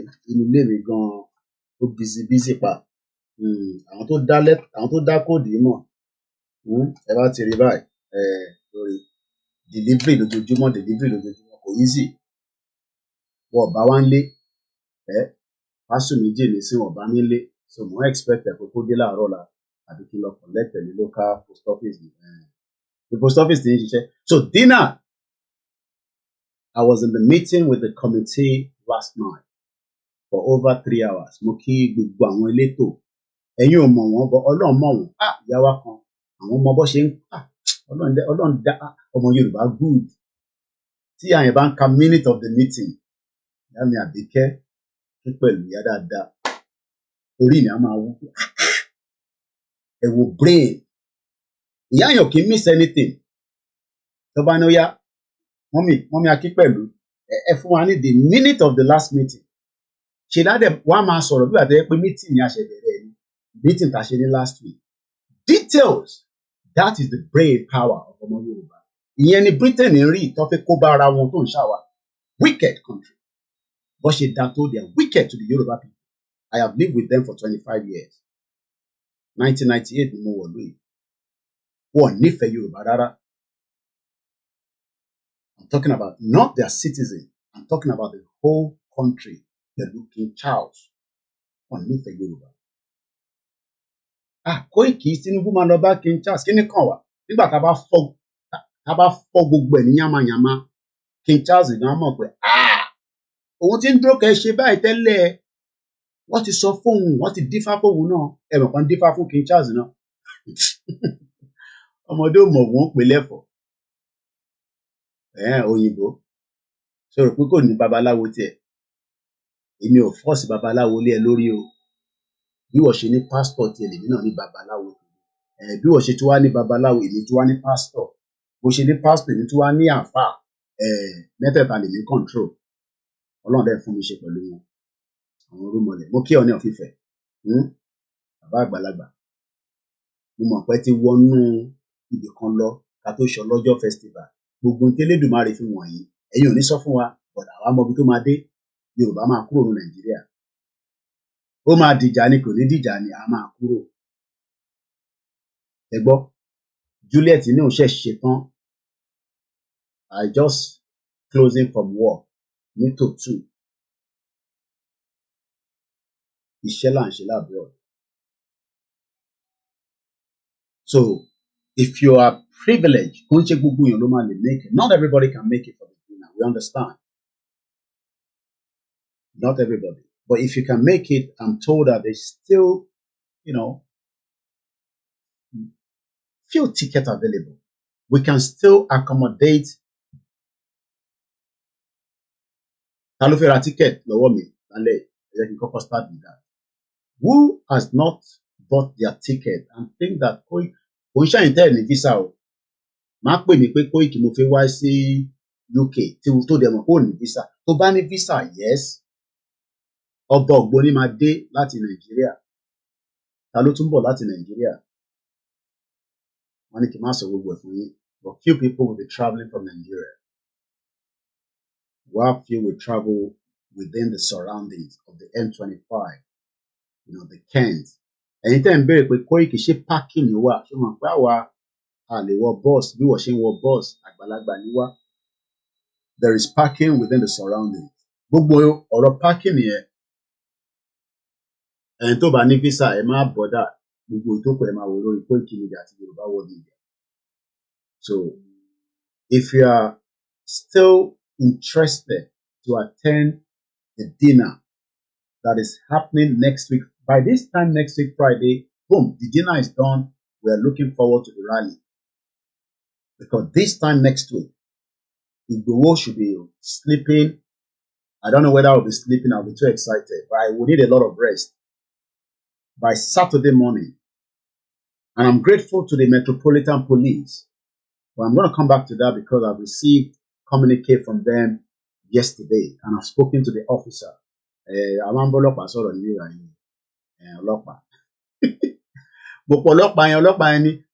Please, Mr. Koiki, I'm currently in another protest right now. Can you let us communicate again? That's the kind of country I want to live. Imagine you phone the police officer. Yeah, he left his number. I'll read the letter to you. Probably omit one or two things, but it's nothing wrong, and it's a public. I can read it out. I love when I see at met.police.uk. Lọ́jọ́ iwájú, I want to see at yorubapolice.kiniko. Does the police in Nigeria have email? All Yahoo at Gmail. Oh, bastard country, ìlú òfò, ìlú àdánù. So let's talk about the dinner. But that's very important. I've been told by the committee that since more people are asking that they want to be part of the event or the dinner, they've given a little bit of leeway, a bit of room for a few more numbers that you need to grab quickly. Eléyìí ń ṣe a máa dúró títí díjọ́ Friday kí n tó gbowó ọmọ èèyàn kan kẹ́ni kọ́ ya yín lówó. Mo mọ̀ pé UK pay as you go ni. As you dey get the money dey go. Tó bá san £2,000 fún yàn lẹ́yìn as your wages, you pay your house rent, you pay your some people have mortgage, not all of us have mortgage. You pay your car insurance, your food store, then you'll be looking at how much is left. You're looking at it, maybe about 400. Okay, I gotta send money to back home. Our money agents, imagine every day. You go send RIA, Lemfi, tap. Eba subscribe to tap for Yoruba Woyi. Ó dà ń pé Abiola kìíní kan ló ń jẹ́ tap Lemfi. Ó dà ń pé Lady K ní Lemfi. Ẹgbà kóòdù wọn. RIA, Western Union. Then àwọn you dey go home. Ẹ bá ń fáwọn èèyàn mi lówó nílé. For how long are we going to be doing that? I don't know. But all I know is that our own children, they don't get time to send money to anybody. We are the budget ní fail nínú project yìí. But tí gbogbo ọba push ká jẹ́ kí a kúrò nínú Nigeria. These your children that you are giving back to Europe and America, they're not going to send money to anybody in Nigeria because they're careless. They have their own life to live. Remember that Oma Fesheyawo, they want to save money. They want to go buy a brand. Àwa la fi máa ra mọ́tò tí ó ṣe máa wá bí a battery máa down láàárọ̀ tó máa sọ pé in Jesus. Imagine, a person go say in Jesus' name, oh yeah, battery. I want kickstart. Instead of you to buy a brand new battery, but you have sent the money to Nigeria. I'm sure you understand what I'm talking about. But these our children are not going to do that. They want to drive a brand new car on lease, of a lease motto. But yeah, whatever the car is, they're not interested in buying cheap car because they want to send money to one of their loved ones or their family or the extent. They don't care. Not that they don't care, but they are not going to worry too much. So if they want Nigeria, àwa la ṣe ń lówó fún yín o. The next generation are not going to give you any money. The next diaspora generation, they will probably give, but kò ní dàbí àwa. So if we are sending $40 billion to Nigeria right now, it will drop drastically to about 20 billion within the next couple of years. Because the generation right now are the ones sending the money. The next generation are not going to do so. So there is now, from what I'm told, but the demand was coming and coming, and the committee thought, okay, let's give room to more few people. But first and foremost, before I give you the numbers, in your mélòó ló fi ra ticket via Koiki Media tonight? You're not paying to my account. You will have an account that I will send to you on the screen, and I'm watching all my monitors. I have a couple of monitors with me. Just indicate, Mr. Koiki, I live here, or I'm coming from Europe, or if I have visa, I'm coming from Nigeria, I'm coming from Turkey. Ìjìnlẹ̀ onílé wa kò níwèé tó máa fi cross over wá sí UK. Ó ṣe pé kò níwèé. Àwọn tó dẹ̀ wà ní UK, àwọn èèyàn ò ní wá torí pé ojú ti tì wọ́n. Àwọn ti UK ò ní wá. Ó ti yé yín, ẹ ti mọ àwọn ti UK. Ó ti mọ easy, ó ti yé easy bẹ́ẹ̀ yẹn. Easy to understand àwọn tí mò ń sọ. Ẹ̀yin ò tí mọ àwọn tí mò ń sọ. Gbogbo wọn kọ́ la fi dárúkọ. Koiki, wá padà gbégbòó ìwà àtàwọn ọmọ Yorùbá nation yìí. Ẹ wá gbégbòó, ẹ wá fi là wá lójú. Gbowó ọ̀ṣà. Irú mọlẹ̀. Bàbá mi, chop mọ́kù. Ọlọ́run bá ń ṣọ́ ẹ ní next week. Pàdé ẹ láti airport. Àti ìyàwó wọn. Rọ́pò. Beautiful mama. Mo ti rí àǹtí mi ti pẹ́. Ìyá dáadáa, àwọn ìyàwó dáadáa. Mo kí ìyá Dámì náà. Ìyá Dámì. Mo kí Dámì náà, Dámilọ́lá. Mo kí ẹ. Kó àdúró tì. Mo ní máa dúró ti bàbá yín. Ibi tó bá ń lọ ni máa dúró tì. Tí gbogbo ọmọ Yorùbá bá ń sọ pé kò ṣe dáadáa, èmi Ọláyọmí Kóìkì, ọmọ Ìjẹ̀bú Òde, àwọn ọ̀dàlẹ̀. Máa dúró tì to the last. Mo gbọ́ nínú ìpàdé kan wọ́n ní owó ìtì tówó ni wọ́n fún yín. Ẹ bọ́lẹ̀ kúrò lẹ́yìn Yorùbá nation. Kódà ẹ ta Ìgbòho dànù, kò ní dá fún bàbá ẹni tó bá sọ bẹ́ẹ̀. Ìgbà tí bàbá yóò ṣoríire rí nínú Nàìjíríà, tí bàbá yín àti ìyá yín ò rówó rí. Yọ máa lè. Gbogbo ilẹ̀ rò pé owó ni gbogbo nǹkan. Bomb bastard. Tí ọ̀tá bá wá gbówó fáwa, àwa ta Ìgbòho dànù. Àbí àtàgbòho fún olórí burúkú Tinubu. Bẹ́ẹ̀ ni mo sọ ẹ̀ ní ṣoríire. Ìbí Tinubu lẹ fẹ́ tà fún. Ẹ tàgbòho fún Tinubu. Ẹ̀yin tẹ́ rówó rí. Ẹ̀yin ọmọ tẹ́ jẹ bọ́tà. Ẹlòmíì ò jẹ bọ́tà títí dẹ̀ ṣe. Bá ṣe ń sọ̀rọ̀ báyìí nísìn, ẹlòmíì ò mọ tán pè ní grandma mi tó fi kú kò jẹ bọ́tà mi jọ à ń kọ́ bọ́tà lọ. Ìyá àgbàlagbà. A rán mi lọ sí Leventis láti Adéníjàdé. Kò jẹ bọ́tà mi, kò ń jẹ oúnjẹ bọ́tà. Bá ní alájà oúnjẹ bọ́tà wá ń sa, á ní irú bọ́tà wo ló ń lò. Wọn ò mọ irú bọ́tà tó ń lò. Bá mi lọ sí Leventis kó lọ ra bọ́tà gidi fún mi. Ọlọ́run fọ́run kẹ́ gbogbo àwọn ìyá yẹn. Àtẹ̀pọ̀ olórí burúkú kò ń ṣẹ̀yìn èèyàn gidi ni mò ń bá sọ̀rọ̀. Àwọn tí mò ń bá sọ̀rọ̀ àwọn tó ní yẹn. Wọ́n bá ti gbówó fún wọn nísìn, wọ́n máa ṣọ́tọ̀, wọ́n máa ṣe kíní kan ní olùsì. Gbàtẹ́ pé ẹ̀rí ṣe rí. Gbàtẹ́ ẹ̀rí ṣe rí. Tí owó jẹ́ bàbàrà fún yín. Owó yẹn náà ló máa pa gbogbo yín dànù. So gbogbo ẹni tó bá ṣe láǹfààní pé òun sì lè dá sí ọ̀rọ̀ dínà £100. Ọ̀wọ́ wá ní kí n sọ fún yín pé numbers yẹn pọ̀ mọ́. Mo kí wà látà olórí ẹbí. Gbọ́dọ̀ sọ fún Wálé gan pé a pè lọ́la. Gbogbo ẹ̀yin tí ẹ fẹ́ volunteer ní rally, bòkí tó dọ́ sí rally, ẹ jẹ́ ká ṣèdúró lórí dínà. Dínà yẹn ṣe pàtàkì, ó ṣe kókó. Gbogbo ẹ̀yin tẹ́ ń bọ̀, kò sí dress code. Ẹ múra dáadáa gẹ́gẹ́ bí ọmọ Yorùbá. Ìyá kan tẹ̀ ń béèrè pé ṣáwọn àwọn ìyá dáadáa. Ṣáwọn tó máa bá wọn wé gèlè wá. Àṣàkẹ́ TV, má máa fi gèlè yìí fi ṣe wá léṣe lórí screen ni.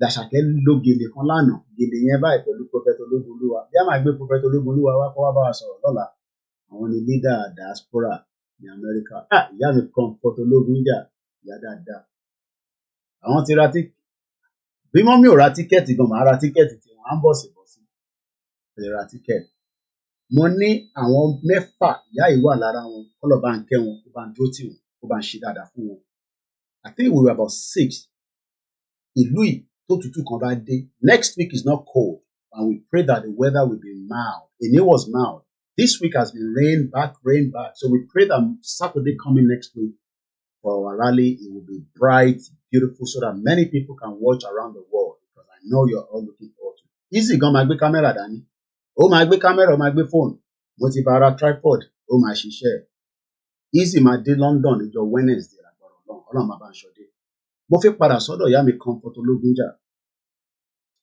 when CSI was released already I was aware of it and a lọ ṣe rally kan ní Central London ní Trafalgar Square ẹ̀jẹ̀ ò flow lọ́wọ́ èèyàn mọ́ báyìí òtútù yẹn pọ̀ gan and she was coming from a night shift do you know what it means to work 12 hours òun ṣe àwọn òṣìṣẹ́ iṣẹ́ dáadáa làwọn ìyá yìí àwọn ti wà ní London wọ́n ti wà ní UK ti pẹ́ ọ̀nà bá wà pẹ̀lú ọkọ̀ ṣe dáadáa fún wọn she's got a good job and they are ready to contribute back not to Nigeria because we all try to contribute to Nigeria but Nigeria failed us. She was one out of the many that came for the last rally before Igboho was announced that he was free from the Republic. So we're looking forward. Some of you, we will not know you because orúkọ tẹ́ ń lò lórí YouTube. Àìtí mọ̀ yín báyìí dáadáa. Àwa tá ti mọ́ra tá máa ń pàdé ní rally. We will connect straight away. But everybody on the day, we are all one family. From the dinner to the rally. So the dinner is somewhere not in main central London like Oxford Circus where the rally is, not up Mabulaj, not Park Lane. If you're looking at it from coming from the, let me plotted. So let me go to and say Hilton Kensington. I just want to make some, and I'm going to use my laptop here. So Hilton Kensington. It's a beautiful hotel. So let's give and take. Let's say Kent. So I'm going to put a direction now. So I want to travel from where? Let's even put Dagenham. Dagenham. So if you're coming from Dagenham and you're going to be driving now, I want to make it not leave now. I want to change that option to leave because Toba listening based on now. But we're not traveling now. We're going to travel.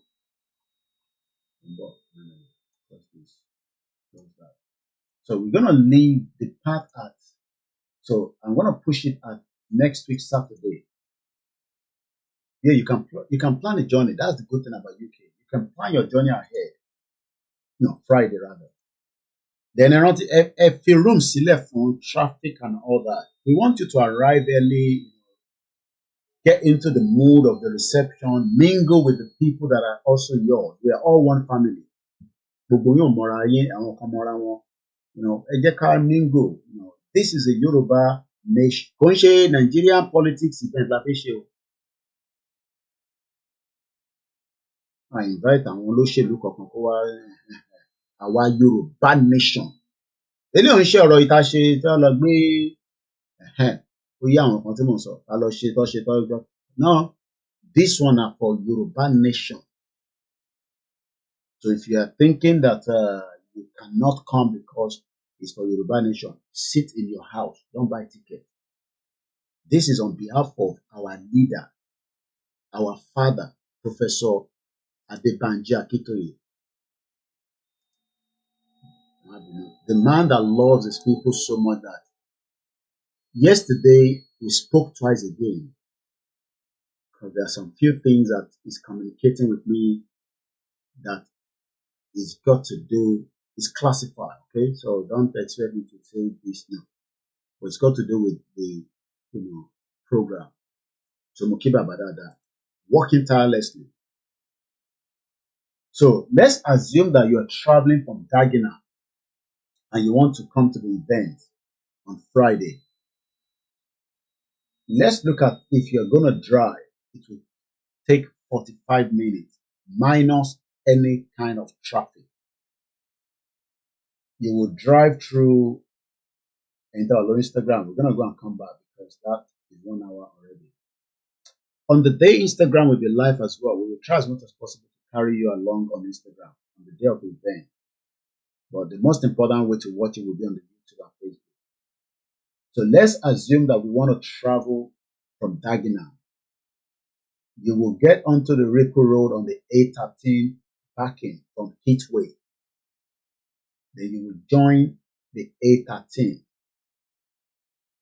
Very important that we plan the journey very well, especially if you're driving, so that you can arrive at the venue and get a parking within the surroundings.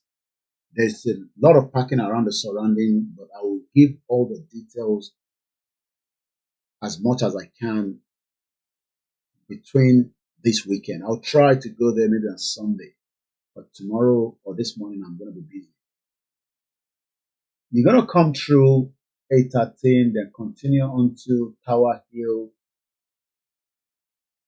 and that will bring you all the way down to Hilton, London, Kensington. It's about 40 minutes, 18 miles. Let's look at another location. If you're coming from, let's say Hackney, if you're coming from Hackney, and again, these are people that are driving. So again, you go through the A501. If you don't want to go through the congestion, you can avoid it, but you'd have to go through the North Circular, the motorway. From Hackney, it will take you through Graham Road, A1207, up to the Upper Street, going into Islington. Then you follow the A501, only long road. So get the King's Cross, that long road that will take you all the way like you're coming into Notting Hill, and continue to Holland Park to your destination. It's not a very far place. So again, from Hackney, the whole total journey is 9.1 miles. It's about under 45 minutes. Let's pick another location, Kent. If you're traveling from Kent, Gravesend, anytime you're in Kent, your journey will take you an hour 5 minutes to 1 hour 40 minutes. Ejekade early so that we can have enough time to relax and engage and follow the program of the day. You would have to travel through the M25 for those of you coming through that route. You can go through the M25. You get on the M20 from the A229, take the M26, M25 to A243, and then you exit 9 on the M25 and you follow the A243 or the A3 or the A219 to your destination. Your total journey from Kent, you're looking at around an hour 20 minutes. Let's look at the public transport. Okay, let's go again, one more location.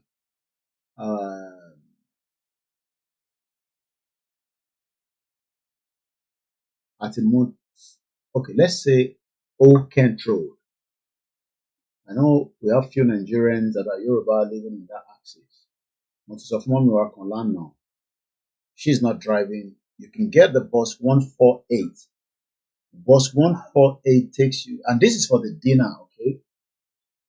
Takes you straight into Shepherd's Bush. Again, from Old Kent Road driving into the dinner, subject to if you have a ticket, it's about 45 minutes. So find out how you want to get there, because as much as you might want to say, Koiki and all that, if Koiki is busy, the last thing you don't want is, so Koiki that. We won't look. We will have a lot of things to be worried about and thinking about. So, not that our phone is not going to be with us. Put a land on this thing. My Leica that I've never, since I have had the SIM, I've always relied on the hotspot and rely on my Wi-Fi when I'm at home. Next week, I will make the phone available for call direct. I will release that line. So if you call me, I will be able to pick it. And I just bought 100 gig on it at £20. Lano. That means it has its own Wi-Fi, independent internet. And for the very first time, I will not put it on WhatsApp only, just in case people want to call us between now and then. So I have left it as receive calls. The reason why we allow WhatsApp call alone is because normal call also disrupt a WhatsApp call. Don't you pay for anything? I am not scared of anybody calling me on direct call because, and we don't have anything we're hiding. So sometimes people are wondering, why you always all want to get a WhatsApp call? It's just to make it comfortable for everybody, because in the back with direct, I'm override and don't put a WhatsApp call. So, and I had to get what is called internet on its own, so that now I have 100 gig more than but at least it will be there. So that is for the dinner. Again, it's a paid event. If you cannot make it, it's fine. But do not turn up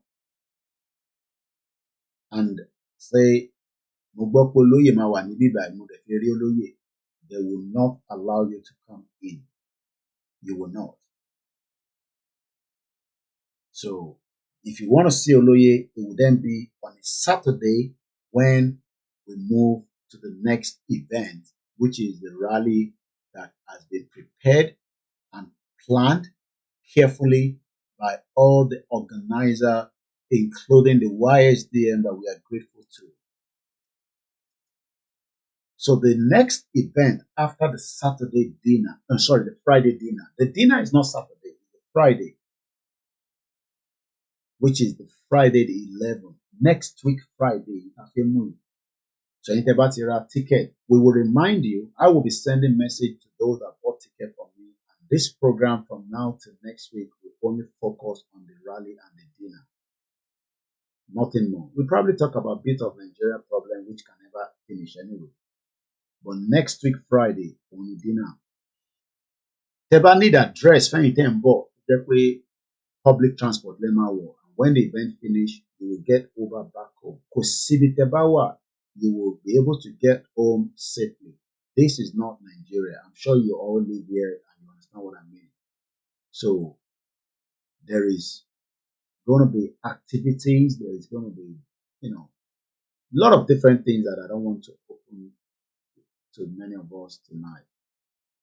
Definitely, Entowa Fundina would have, a bit of advantage than Entowa, because the rally, will be massive. The dinner is more like just a few numbers of people. 150 don't not fair, but they've left a bit of room for extra numbers. So if you have not grabbed your ticket, there is still ticket available for the dinner from the committee as at yesterday in our meeting. So we only can shalaye ticket is sure. So in case that ticket is found, the ticket they've give a bit of extra So if you want a ticket, we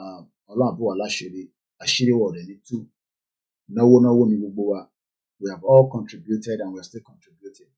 This program is about boring for me in Nigeria. I'm sorry. This program is going to be like this for the next couple of days. Program to one important. So we hope that they contribute. Láti sọ fún àwọn ọ̀rẹ́ tó wà ní UK ṣe gbọ́ pé olóyè máa wà ní London ọ̀nà fi ṣe dinner ìyàwó pè ní dinner with Igboho, and this is what you should expect as well. Mo ń padà bọ̀.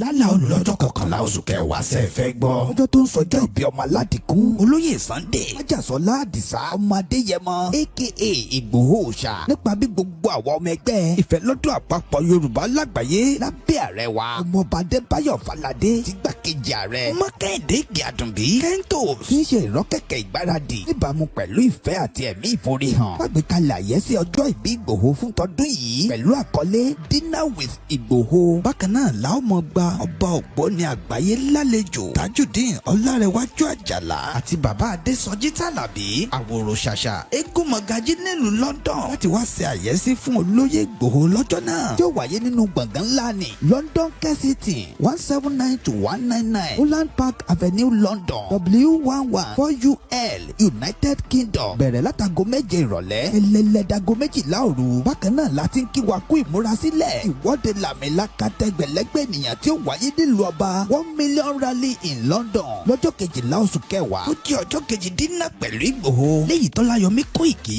àti bàbá wa Gbẹ̀du ọmọ ṣàkóso ẹ̀ lú ọ̀kan ọ̀jọ̀kan àwọn àlàkalẹ̀ ìrọ̀rùn. bàbá ṣe máa fi ọkọ̀ àjàgbé ńlá ní London route bus gbé àwọn àgbààgbà àti àwọn abarapá gbogbo láti BBC in Oxford Street títí tí ìwọ́de ó fi parí sí Paris Trafalgar Square tó bá wá di ọjọ́ 13 ọjọ́ kẹtàdínà pẹ̀lú Ìgbòho láwọn máa ṣàbẹ̀wò lọ sí ìlú Manchester gan. fún ẹ̀kúnrẹ́rẹ́ àlàyé síwájú sí i tàbí láti dá sí ètò ìfọlọ́ntírìlì ẹ lè pè tàbí kẹ́ WhatsApp Ọláyọmí Koiki lórí +447 594 050 979 Kẹ́hìndé Ìgè-Àdùnbí lórí +447 570 320 030 Ṣọlá kò gbúdọ̀ kú lórí +353 863 375 537. bákan náà ní ẹ lè kàn sí Tóyìn Ọláoyè lórí +447 896 018 764. lápapọ̀ ọmọ Yorùbá àgbáyé pátápátá YSDN pẹ̀lú Yorùbá World Media Home and Diaspora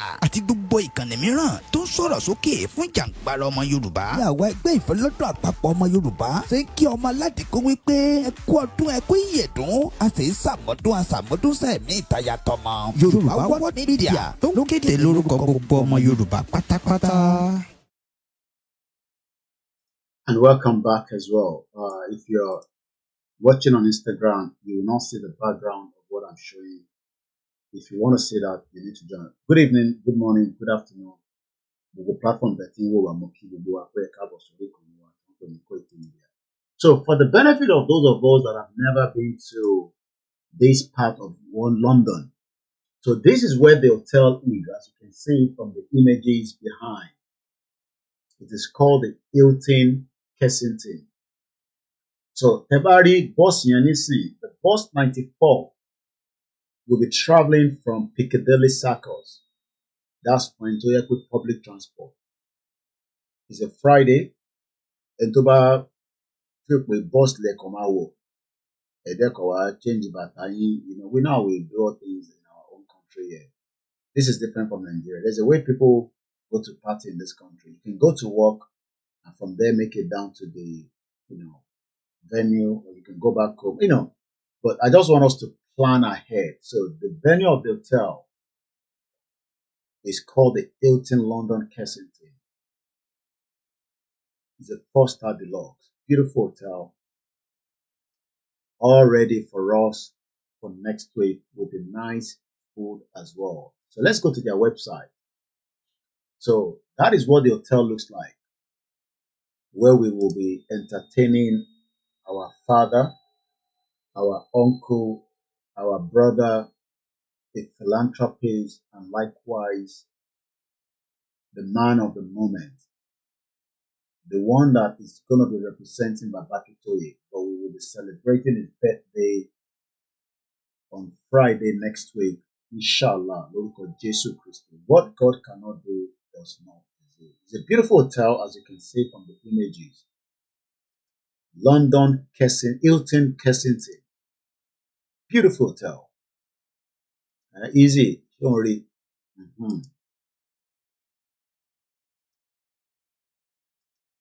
So, kọ́lọ́run jẹ́ kí ìran Yorùbá lè dé ibi tá à ń fẹ́ ní kíákíá.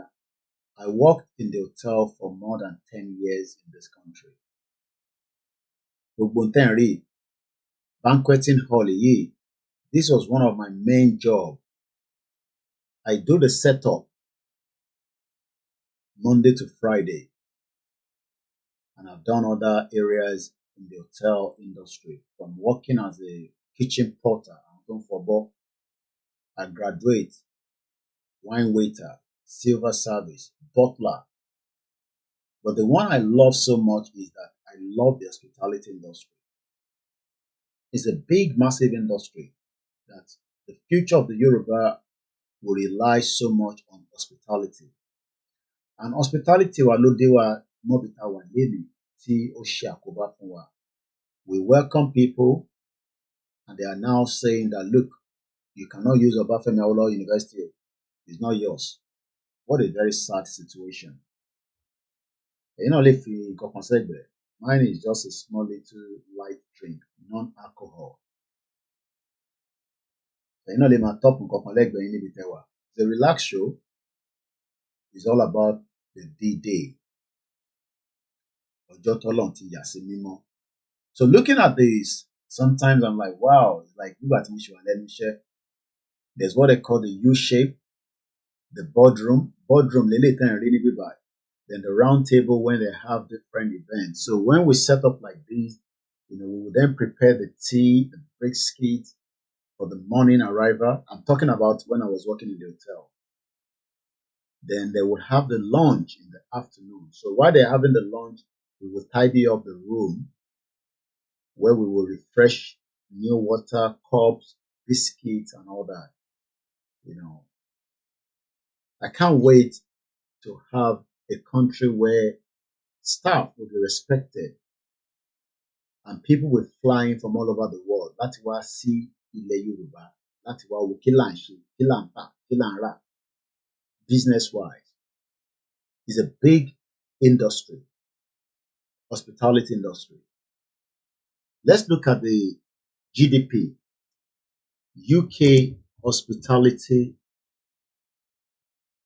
industry.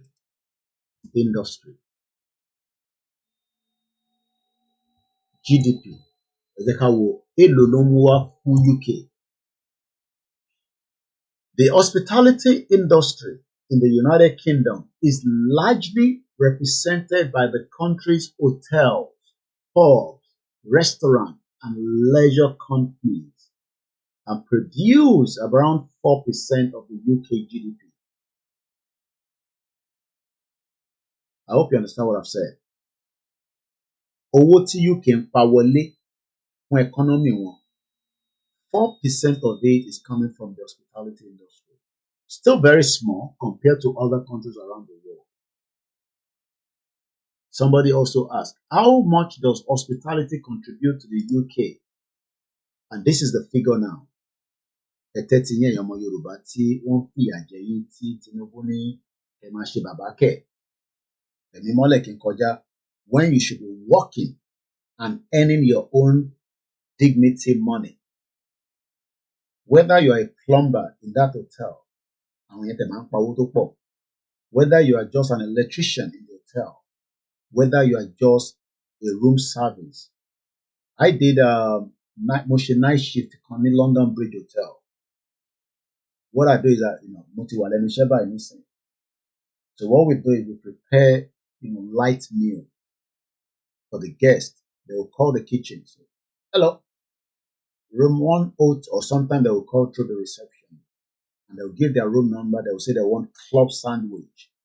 I don't do any big meal like, steak and all that. Just, bread, with a bit of whatever they want on it.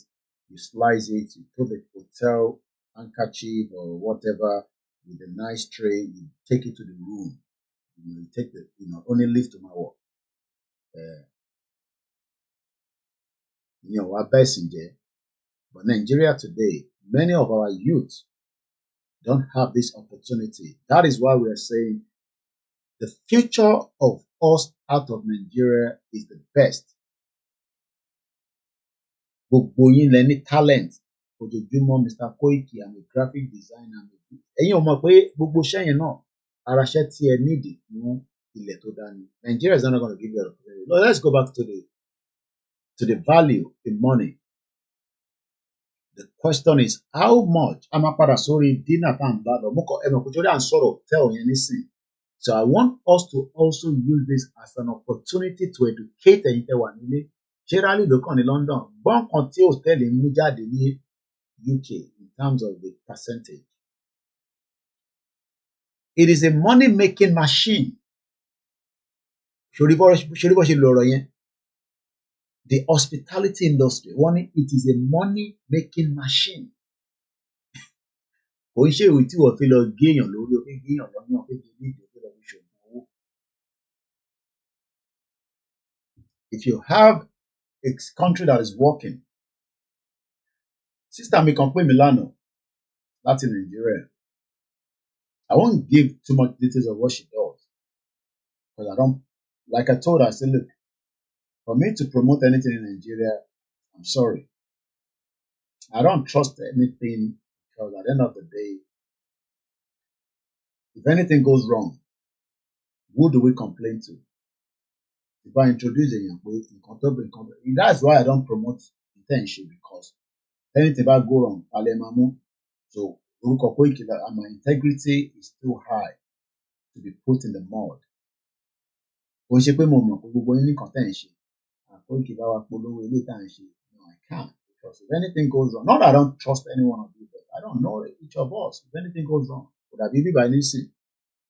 So the UK hospitality industry is called the money-making machine. The growth doesn't end with employment rate.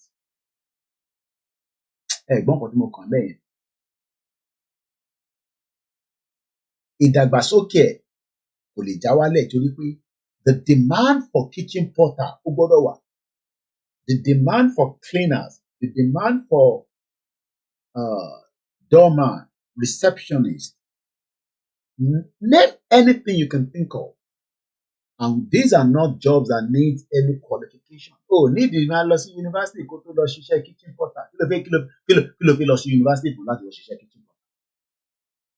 Ìwọ tó ní degree tó bá dé ìlú wà kọ́kọ́ fà sínú kitchen porter kó lọ máa àwọn tó ń ṣiṣẹ́ tó wà òkè nísìnyí irú àwọn ìyá mi comfort àwọn náà ti torí fàn kankan wọ́n ti ṣe wàhálà. The good thing kan ni pé anywhere you were, develop yourself.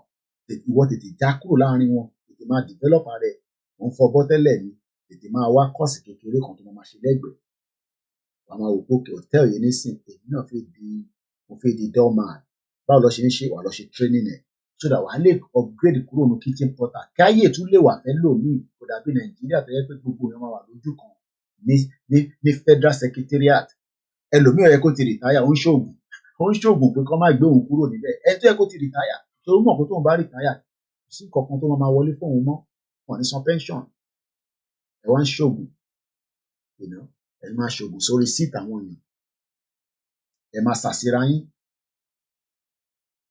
in a system that should be surplus. So let's go back.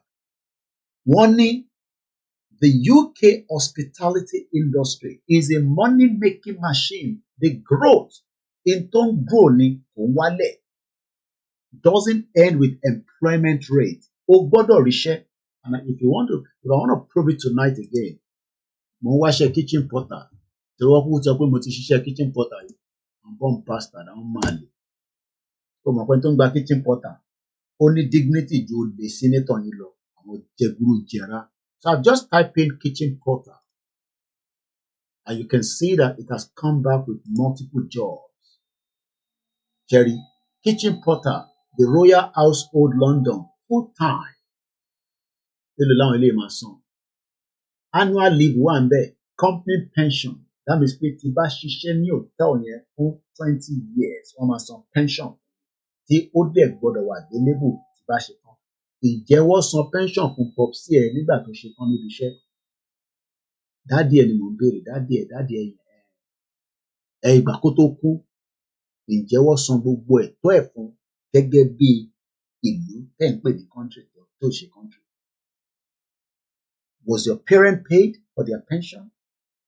Àbọ̀ mọ̀ pé wàhálà ní kíyàn lọ máa ṣiṣẹ́, kò jí láàárọ̀, kò lọ bí iṣẹ́, kò jí láàárọ̀, kò wá ṣe yẹn fún 30, 25, 20 years. Kó wá dé àsìkò pé ẹ sanwó padà fún wa àwọn contribution tó ń yọ ló ń pè ní ẹlòmíì mọ̀ tó ń pè ní pension. Owó tiẹ̀ ní ìwọ ló lówó yẹn, wọ́n kàn bóyá kọ́ bẹ́ẹ̀ tọ́jú ẹ̀ pé ó dáa tó bá ti wá ṣe tán o, a máa fún ẹ ní díẹ̀díẹ̀. Ẹlòmíì nílùú yìí ọmọ àárín pẹ̀ fáwọn fi gba owó wọn ní bulk, wọ́n fi gba gbogbo ẹ̀ padà. Government àwa pay wọn off. Àwọn òyìnbó dá wá wá lọ sí Spain, wọ́n lọ ra small house níbẹ̀, wọ́n máa gbé níbẹ̀, wọ́n máa ṣàyè níbẹ̀. Ìjẹ́mọye ọmọ Nàìjíríà tó ti kú látara pé wọ́n wá pension nù. Ẹ wá ṣẹ̀ rí àwọn ìyá àgbàlagbà, àwọn governors ní wọ́n máa fi wọ́n tàràkà. Ṣé ẹ mọ̀ pé àwọn ìyá tó lọ ń jókòó tó ń béèrè owó wọn yìí, wọ́n ṣiṣẹ́ fún owó wọn ní, kò ń ṣe owó government. So iṣẹ́ yìí, kitchen porter yìí, wọ́n ló sọ pé ó ní annual leave. That means pé nínú ọdún kan o gbọ́dọ̀ lọ holiday. Àwa là kí n lọ holiday àwa Nigerians. Kàkà ká lọ holiday àwọn á ní kọ́ fún wa lówó yẹn àti fi ṣiṣẹ́ sí. Ìgbà tó yẹ kíyàn lọ sí.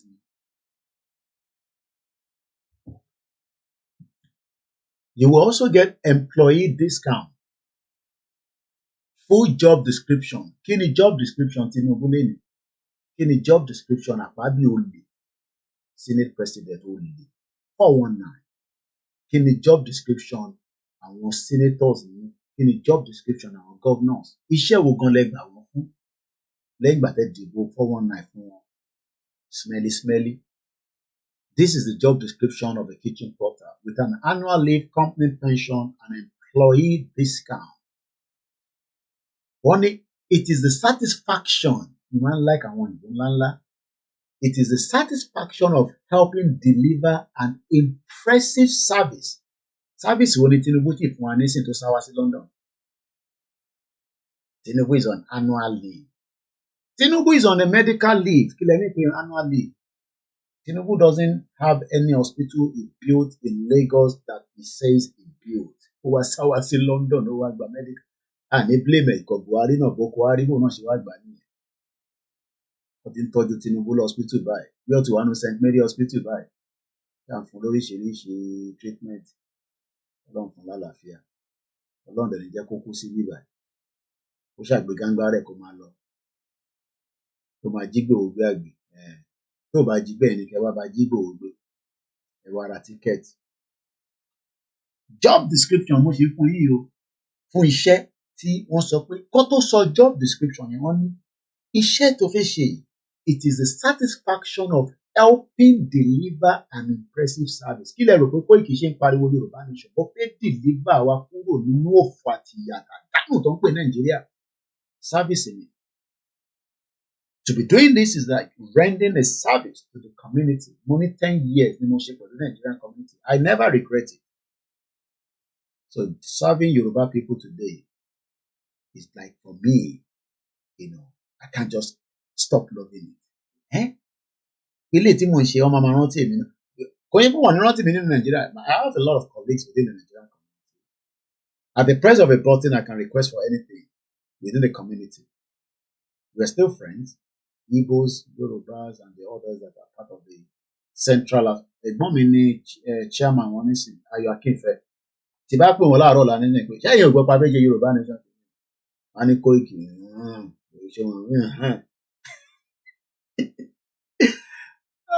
Mo pàdé ẹ̀gbọ́n kan. Mo ní kájọ ya picture kí n gbé sórí social. Ìyẹn náà. Ṣé o mọ̀ pé tí wọ́n bá ti ya picture tá a bá jọ gbé sórí Facebook,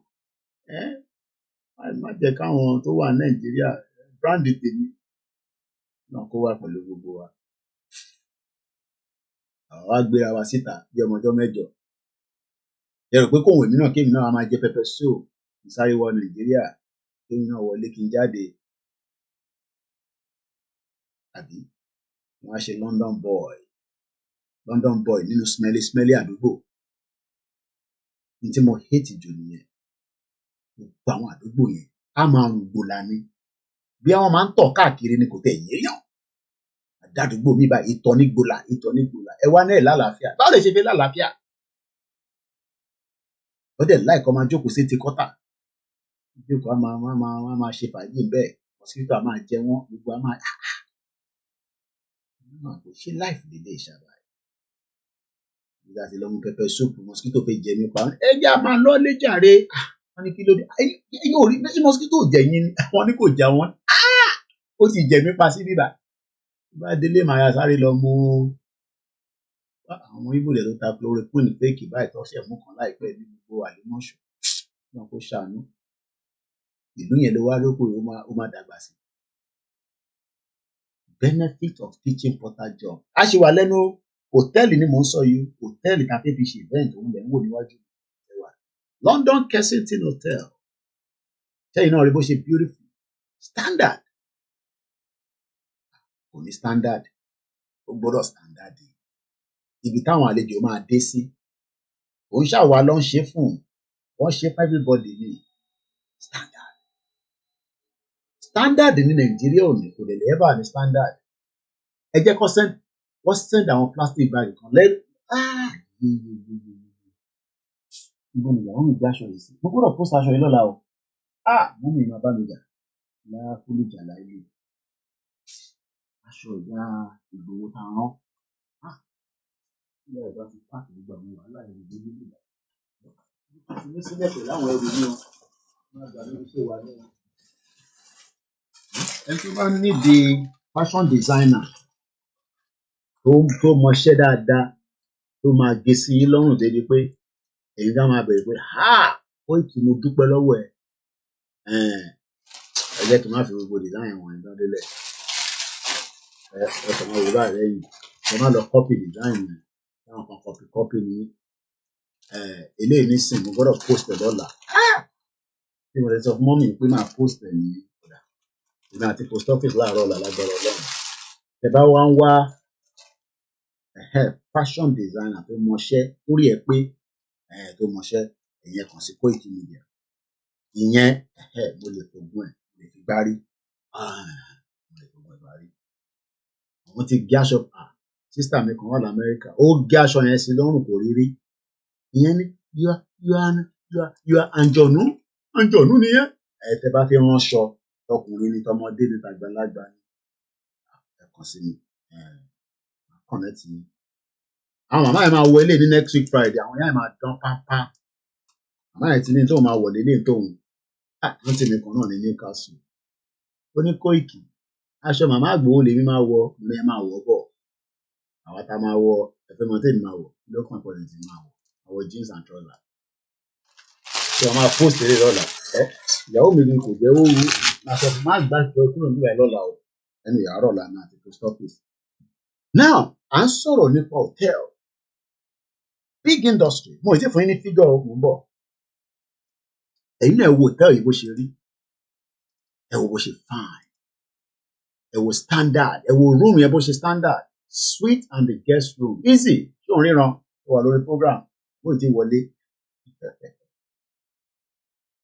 àdìtú ọ̀rọ̀ Olódùmarè ó ti sùn bàbá àbèjì so hotel tá a ti fi ṣe event òun lẹ̀ ń wò lọ́wọ́lọ́wọ́ ẹ̀ hotel dáadáa ni hotel tó dúró dáńtán gallery ẹ̀dá lọ sí gallery a máa padà síbi so gallery ẹ̀ lélẹ̀ so fẹ́yìn tẹ́ ń bọ̀ ẹ lè miss ẹ̀ okay ó wà straightforward like I said the parking area easy ṣó ń jọra wọn àwọn ti Miami àwọn lórí dé hotel àwọn láti ní easy ó ti yé bẹ́ẹ̀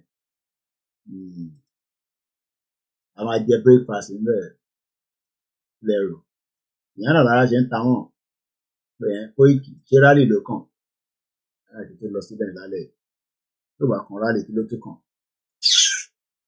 Àgbàjàgbà. Igboho ṣá ibi tá a ti fẹ́ host lélẹ̀ àwọn ò ṣe conference dinner làwọn máa ṣe níbẹ̀ ṣé ẹni bó ṣe to gíláàsì yẹn bó ṣe máa rí next week nìyẹn èyí tẹ̀ ń bọ̀ wọ́n ní kí n má reveal too much fún yín wọ́n ní Koiki máa ṣẹ́nu kò alájà fún náírà Koiki máa ṣẹ́nu kò má fún wọn ní gbogbo nǹkan tá a fẹ́ ṣe níjọ́ yẹn gangan jẹ́ kó wá fojú ara wọn rí Igboho ṣá a máa nífẹ̀ẹ́ kú ni àwa máa nífẹ̀ẹ́ Igboho kú ni tàbá ṣe ná £50,000 kò tí pọ̀ jù kò ká kó £50,000 yẹn wá kẹ́ lọ́ fi rẹ̀ pàtí gbogbo ta lè fi bá Fúlàní jà ṣé owó yẹn la fi bá Fúlàní jà ọgọ́kùnrin ní ìsọjí ó ní owó tó fi ṣe pàtí yẹn nísìn kó wá pín sí gbogbo state bomb bastard sọ fún gọ́fìnà yín pé owó tó ń gbà ní security vote kí ló fi ń ṣe kẹ làgò mọ́ wọn lórí kẹ fọ́ọ̀gù mọ́ gọ́fìnà lórí kó máa bẹ̀rẹ̀ pé kí ló ṣẹlẹ̀ bẹ̀rẹ̀ tó lè níyẹn Fúlàní pa wá níbo lẹ kó owó security Koiki ní owó security vote wà lọ́wọ́ owó tá a fẹ́ fi ṣe rally àti dinner oníka sẹ́ǹdì sí kẹ wá pín sí gbogbo state àbí ẹ̀rẹ́ nu wọn yàbàlà ẹ̀rẹ́ nu wọn yòbòlò adókòó ní yàrá ránṣẹ́ díò Fúlàní wọlé pa yín ẹ̀ jáde kẹ pa Fúlàní náà dànù kẹ pa wọ́n lọ bí kí United Nations máa ní kí ló ṣe wá ká ní wọ́n ń pa wàwá náà pa wọ́n you do me I do you God know best you do me I do you. ẹ jẹ́ padà sórí hospitality industry tí tèmi ti ṣe for 10 years nìyẹn tí bá dijú mi báyìí mo lè máa plot kí ló ń ṣẹlẹ̀ nínú hotel mo tún ṣe goods and delivery service mo náà fi ṣiṣẹ́ dànù nílùú àwọn trailer wa park àwọn yẹn wá jẹ́ ẹrù ní potato ẹran oríṣiríṣi nǹkan tí bá ti ń dé láàárọ̀ bá inú máa ń bí mi ni ìgbà ìpọ́n sanwó fún mi ni pàdé báyìí ní tó 6 gbogbo àwọn trailer yẹn ti park bó bá ṣe ń ṣílẹ̀kùn báwọn máa bombard ẹ̀ because one Lord deliver for another person so everything is about time in this country so in the UK a tó padà sí iṣẹ́ kitchen porter the industry tó ń pè ní UK hospitality the industry is growing at almost double the speed of the economy. The UK hospitality wọ́n ní ó ń grow. Ǹjẹ́ Nigeria hospitality ń grow? Ẹ bá ń fi sínú comment section. Ṣé Nigeria hospitality industry ṣó ń grow? Now, èló ni hospitality industry ń generate sínú UK tí mo ń gbé nínú ẹ̀ láti fẹ́ host olóyè Ìgbòho èmi kọ́ ni mo fẹ́ host gbogbo ọmọ Yorùbá ló ní òun fẹ́ host wọn ẹ̀yin tẹ̀lé ń sọ̀rọ̀ ṣé rally ló kàn ṣé dinner ló kàn ẹ̀yin ṣe bẹ́ẹ̀ ara ń ta yín ni tí wọn náà bá ní visa láti wọ UK ò ní sọ yẹn so £50,000 tàbí fi ṣe event yẹn ìyẹn ni ká transfer sí Nàìjíríà ká lọ rà bọ́n ká rẹ́pà ká wá lọ fi bá Fúlàní jà £50,000 àbí Yàyà Bello jí owó tó jí gbogbo alágbọ́ kó jí àwa bí tí Yàyà Bello wà ká fọ́ọ̀gù mọ́ lórí kẹ́jẹ̀ máa tún ní gbogbo orí ẹ̀ kọ́ ní kí ló ṣe wá ká sọ pé ó lè ní owó tó yẹ kó fi ṣe security fún Kogi òun àtàwọn ọmọ ẹ̀ ṣé ọ̀dẹ̀ ni wá mo ní àkíyèsí ọ̀dẹ̀ bọ̀ à ń ṣe bí mùmú gbogbo alágbọ́ news yẹn pé Yàyà Bello kó owó state ó dẹ̀ sanwó school àwọn ọmọ ẹ̀ táwọn fi ṣe tán àwọn ọmọ yẹn máa kú ni wọ́n máa rùn ní kò tí mọ̀ ó dẹ̀ sanwó America school yẹn dẹ̀ gbowó yẹn ní dọ́là nínú Nàìjíríà ń bẹ l'Àbújá ẹ̀ráyé èyí táwa fi ṣe ní UK fún olóyè wa Ìgbòho Òòṣà ọmọ aládìkú Ìgbòho Òòṣà irúmọlẹ̀ Ìgbòho Elédùmarè Ìgbòho tiwa Ìgbòho ti bàbá Akintoye Ìgbòho ti gbogbo ọmọ Yorùbá ìyẹn lẹ wá ń bínú sí ẹ bá ti bínú dáadáa ẹ súnmọ́ London Bridge àìrọ ẹ lè wọ UK ẹ lọ sí 3rd Mainland Bridge ẹ lọ jábọ́ síbẹ̀ on pasta ní yóò pè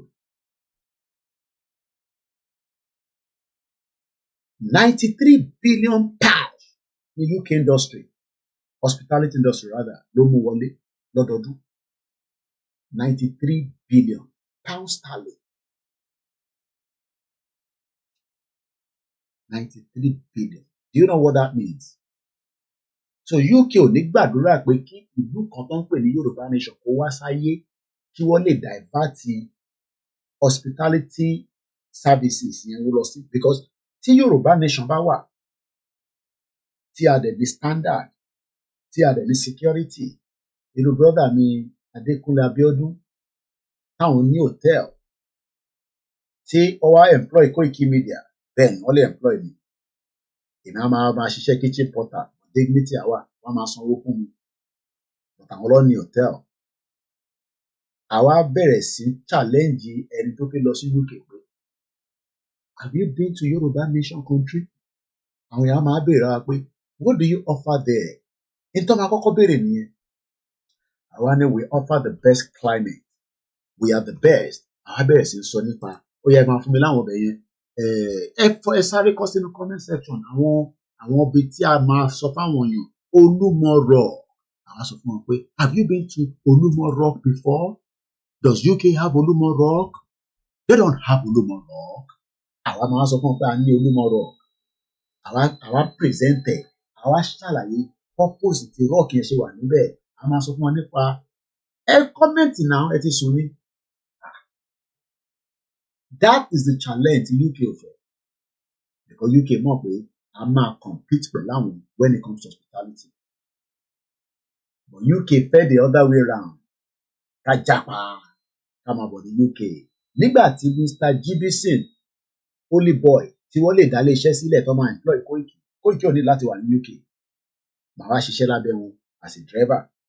Irú àdìtú ọ̀rọ̀ nísìn á ṣiṣẹ́ as a driver. Àmọ́ identity ẹ̀ so that tó bá tọwọ́ bọ̀yàn nídìí nínú mọ́tò ẹ̀ á gbé lọ sẹ́wọ̀n á ṣẹ̀wọ̀n. Kò ní sí pé ṣé prison ló sùn àbí kò sùn prison. Ìlú òfò poor bastard country ìyẹn lẹ fẹ́ ká jókòó tì. Ìlú tó ń sentence èèyàn sí prison táwọn ọmọ wọ prison kò wọ prison Nàìjíríà. So UK mọ̀ ọmọ Yorùbá ló ní làákàyè. Àní ní láti wá sí Oxford University. Kí la fi wá ṣe Oxford University?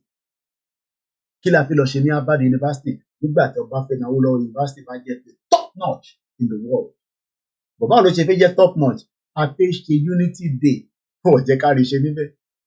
Do you understand that? Yorùbá Unity Day ní Ọbáfẹ́mi Awólọ́wọ̀ University fún ọ̀jẹ̀ kárí ṣe níbẹ̀. Fúlàní ní kẹ́ get out. Àbí nǹkan tó sọ fún akọ́ni yẹn. Ọbáfẹ́mi Awólọ́wọ̀ University. The Yorubas were rejected from having their event there. Inú òde bí gbogbo ọmọ Yorùbá. Tony Ejis ní Koiki Ọ̀ṣun festival. A máa fi yẹn pawó wọlé. Mo kí Mr. Michael Barr. Wọ́n ní Koiki, what is the best account to send something for CSI's birthday? Ìdíkọ̀ mo lówó yẹn o. Mo pè mí lẹ́fẹ̀ẹ́ sọ ni. Bàbá ní àkáǹtì kan tó ní ẹ bá kàn sí mi ẹ kọ́ bá mi share receipt ẹ̀ ìnáwó forward ẹ̀ sí mi. Mo mọ̀ bí UK lẹ́wà bí America bí Canada or wherever tó bá jẹ́ Nàìjíríà. I don't know bí ẹ ní nọ́mbà mi lọ́wọ́. My number is not showing on the screen right now because tẹ́ ẹ bá ní nọ́mbà mi ẹ jẹ́ n yọ capture yẹn kúrò. Ẹ máa mú nọ́mbà mi later máa fún yín ní nọ́mbà mi. So ẹ kọ́kọ́ birthday gift èmi kọ́ mo lówó yẹn owó tó bá ń ṣe tèmi àgbọ̀dọ̀ jẹ́ àgbọ̀dọ̀ tó jẹ́ owó olóyè but brand lolóyè a máa forúkọ ẹ̀ brand ni. Ìwọ gbọ́ pé Puma àti Davido nísìn àti Wizkid ó gbọ́ pé ń jà ní brand ni. Wizkid náà wọ́n fẹ́ $10 million wọ́n ní wọ́n ní fún ọlọ́gbẹ́ fún Davido máa wà ní kinní kan ní Èkó lọ́la ẹ̀mọ́ bá wọn polówó ni ó ní gbogbo ní kẹwọ́ Puma. But yẹn ò ní pé kí wọ́n ṣorí ẹ̀yìn Nàìjíríà gbogbo ẹni. O lè wà nílùú tó bá wọ Puma wà máa wà òkè. Èmi ò wọ Puma mo wọ Nike kíní kan. No label ni mo máa ń wọ̀ káàkiri ní UK. But mo wà comfortable inú mi dẹ̀ ń dùn. Ìwọ fẹ́ wọ Puma ní Nàìjíríà. Ibi dẹ̀ ń pa ẹ́. Home pastor country. Tóbi ṣe ń sọ lọ. Ìran Yorùbá fẹ́ ṣe nǹkan nínú Ọbáfẹ́mi Awólọ́wọ̀ University. And do you know that kò sọmọ Yorùbá kankan tó wà upset yàtọ̀ táwa ta jẹ́ díẹ̀ nínú Yorùbá nation campaigners. University bàbá wa ẹni tó bá fẹ́ pè wọlé The line is open. It's engagement tonight. Number tẹ́ máa pè mí sí studio number la máa ń pè. Ó bẹ̀rẹ̀ láti +44. Don't know what's happened with Connection because mo ti ṣí like I said earlier. +44 44 74 04405917. Life náà ṣe lọ́wọ́lọ́wọ́ nísìnyí kò ń ṣe pé ètò bá wá di ọ̀la. Grandma ní ìyá mi wọ́n ní ìkọ̀gísè. Ó dà pé easy ti send owó kan wọlé o. Mo ń gbọ́ tí kinní kan dún nísìn. Àbótí mi ni ẹ mọ̀ pé àwa Ìjẹ̀bú a máa ń láìkọ̀ owó gan-an. Mo gbọ́ àwọn gbọ́ kan tó dún nísìn yìí. Clement ìyẹn ti send owó wọlé. Bàbá mi dáadáa brother mi ọmọ Biafra ni bóun ṣe máa ń fún mi lówó ń tẹ̀. Wọ́n ní Koiki, I no care. Just dey talk the truth. No change o. No let Tinubu tell you nothing. That man na bomb bastard. Mo ní bẹ́ẹ̀ ni. I go support you for that one. Thank you so much, Clement. We love you on this platform. We appreciate your contribution. So we are still on the event of the day. Thank you so much, Clement. As the family. And shout out to our Prime Minister, Ikogosi. Imagine selling this to the world. Have you ever heard about this place before? Anywhere. I mean, what is mysterious about Ikogosi Warm Spring is the fact that the flowing side by side. Warm spring is another spring is cold. In the country to become bono. Kò sí any UK, I can sell that to the world as a media. If you tell me to make owó tèmi nìyẹn, about the time. Set up a proper office and promote your own business on your behalf. Because the business in yẹn máa wà registered. Àmọ́ gbogbo staff tó wà níbẹ̀ torí pé fẹ́ kí staff kan wà kó pààyàn kó sá lọ sí Niger ká má lè mú. Imagine how many people have murdered Yoruba people and they've left the country until date. Nobody knows where they are. You can't live in that kind of society. You can't live in that kind of country. A very good morning, Mokibu Gwentenwowa. So let's go back to Eshegone Grandma for reminding us about this beautiful place called, and I hope I'm pronouncing it very well, Ikogosi. Ikogosi is the warm and the cold, the meeting point of omi tútù àti omi tó warm. Ìlú yìí omi tó warm la máa fi ń wẹ̀. Ọlọ́run kó ṣàánú wa torí òtútù. Táyé bá le lọ fomi tútù wẹ̀ níbi. Ó jẹ́ gbọ́dọ̀ jẹ́ kó omi yẹn kó warm. Kó má lọ ní àwọn tó ń ṣiṣẹ́ nurse ló máa mọ̀ tó máa ní. Mo kí ìyá tó bí mi lọ́mọ. Ẹ káàbọ̀ sórí ètò. Mo kí gbogbo ẹ̀yin silent listeners. So we are still on the top of the matter. A ṣe ń sọ̀rọ̀ nípa dinner. Àìtí lọ sí rally. A dẹ̀ ti ṣe how many hours already? Tàbá ti fẹ́ dé 2 hours. Àwa gbẹnu wọ rally, which is another big day for the event next week Saturday. Mo kí gbogbo àwọn alásàlá tó pátá tó ń bẹ ní gbogbo UK. Mo kí gbogbo ìjọ pátá gbogbo yín la invite. Wọ́n ti send the invitation letter. Pé kí n gbé fún gbogbo yín. A máa kà lálẹ́. Òkè dà pé èèyàn kan pè wá. Wọ́n fi bá wa sọ̀rọ̀. Gbogbo ẹni tó bá fi bá wa sọ̀rọ̀ ẹ jẹ́ pé wọlé. Ẹ má fi dá èmi nìkan. Ẹ jẹ́ ká lọ sí òkè lọ́hùn. Mo lè sọ pé ní Dublin ní Kọ́lá ìtì ń bọ̀. Ẹ bá mute background yẹn. Ẹ ti wọlé. Ẹ mute yẹn mọ́lẹ̀. Ẹ káàbọ̀ sórí ìkànnì náà. Ẹ káàárọ̀ sà. Àwa nìyẹn sà. Thanks very much for your time. You're welcome, sir. My regards to family. So I just want to Mo jẹ́rìí. Saturday. Èmi náà kọjá ra tíkẹ́ẹ̀tì. Ẹ má bẹ spíkà náà. Ẹ má yẹ káwọn tó wà Nàìjíríà máa bínú púpọ̀ náà. Pẹ̀tí pẹ́yìn náà ń bọ̀ láti Dublin. Mo ní kẹ́ dárúkọ mo kàn sọ pé nígbà tẹ́ sọ pé àjọ máa jó inú wọn máa rún wọn díẹ̀ ní ṣe Koiki ó yà ń tẹ̀ sí wa lójú. Olóyè jù bẹ́ẹ̀ lọ. Ẹ má yẹ ká parọ́ tọra wa. Ṣé ẹni sùúrù ṣé ẹ̀ ń wáìnì wa ni ẹni olóyè jù yẹn lọ. Ṣé ẹ̀yin mọ̀ yẹn báwo lẹ ṣe mọ̀? So ẹni tó bá kàn bínú lásán ni this is his time. So ẹni tó sọ gbá nínú at the moment. So it's the reign of the moment. Okay. There is nothing anybody can do. So a lè dúpẹ́ fọ́lọ́ a dúpẹ́ fún láì fún wọn. Ọlọ́run á lè bá fún ìdí màmá àtàwọn tó pa ní ìfún wọn àkóso wọn. Ṣé gan-an wọ́n á fi ṣe ìyẹn million times ẹ for your time.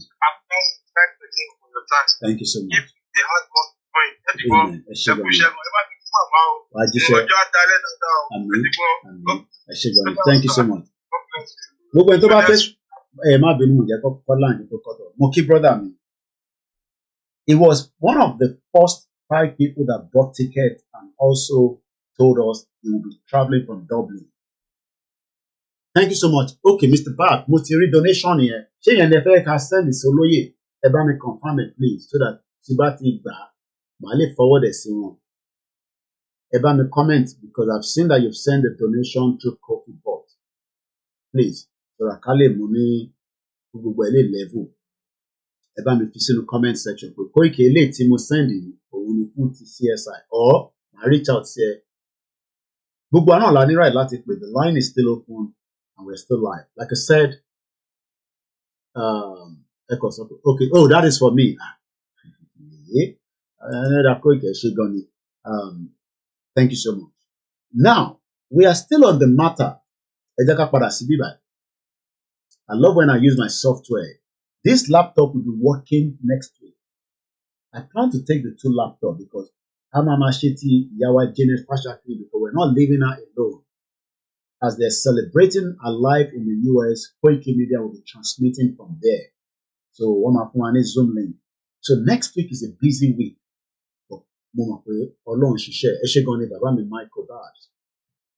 Now, Yoruba Youth Group protest Obafemi Awolowo University cancellation of Unity Day event. Yawa Comfort Ologunja, Wonki Yawa Ogabi Kilanko. Good morning to every single one of us, and thank you so much for joining this platform. And let me remind ourselves that the event of last week that led to the cancellation of a Unity Day shows that somebody is concerned or worried that the Yoruba people are becoming united. No, we know that we are still, like I said, we are Yoruba people. I'm a Benue State, I know that. But that does not mean that we will end up wanting to kill each other. That is the reason why we are trying as much as possible to do more awareness. The rally starts from 9 a.m. and the whole event ends at 4 p.m., 1600 hours. From London BBC, the rally kickstarts at 9 a.m. But literally we told people to arrive for 10. But I will be there 1 hour before the event kickstarts. It's a one-day event. The dinner is a one-day event. Then after that event, we'll be traveling with Igboho to Manchester, God willing, for interactive section.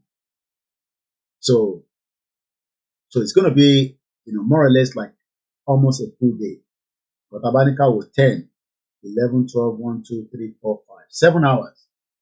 And, okay, let me come out of there because since my brother is asking a question around the rally and it's already 2 minutes before my time, we come back to the OAU. The purpose of tonight's program is more of the self-determination. If you have never heard about self-determination, the purpose of the event coming next week means that the Yoruba have the right, and our right must be respected by Tinubu and his government and the international community. But if you don't do anything, you don't go out and protest in rally section, a peaceful one, then nobody's going to hear about you. Nobody's going to know about you. So the first thing we have done is to say to the international community that we want to come out for rally. And this is what the police sent to me yesterday. This was sent just about midday yesterday. My name is PC. I'm not going to give you his full name. I work as part of the police liaison team, which is part of the public order planning with the Metropolitan Police Service. You see, this is part of where we respect a civilized country. Because a civilized country expects the citizen to protest for something, as against Nigeria that all went out for the October rally or protest and tear gas was thrown at them. Nobody will throw tear gas at us next week Saturday. I can assure you that. We're not going out to disrupt or make life unbearable for other road users. We are going out to prove that the Yorubas that have been in existence for thousands of years have now decided that they want to opt out of the union called the 1914 fraudulent amalgamation put together by this country. So our going out next week means that we have now been assigned a police liaison team that I have communicated with yesterday as part of our public order planning. Our public, our launch the Metropolitan Police is working on our behalf because tax is one son. Whether you live in America, your tax is supporting your state because America has different laws for different states. I love America. Their own is different. Every state has their own law. They have their own police. So if you're going to live in New Jersey, you must obey their law. If you move out from there, you go to New York, you must obey their law. The laws are different, even to set up a business. So the PC officer, the police liaison team, has now communicated with our own committee. And it says, goes forward like this. I am writing to you in relation to your event, Yoruba Nation 1 million rally. Chetiri purpose rally in London. Do you know what that means? That means that the police that have never heard about Yoruba Nation rally before, we have now told them about it. That means somebody is also knowing about Yoruba Nation. Yoruba Nation, no, we want Yoruba Nation to be worldwide. Because of Omoalade Niwa.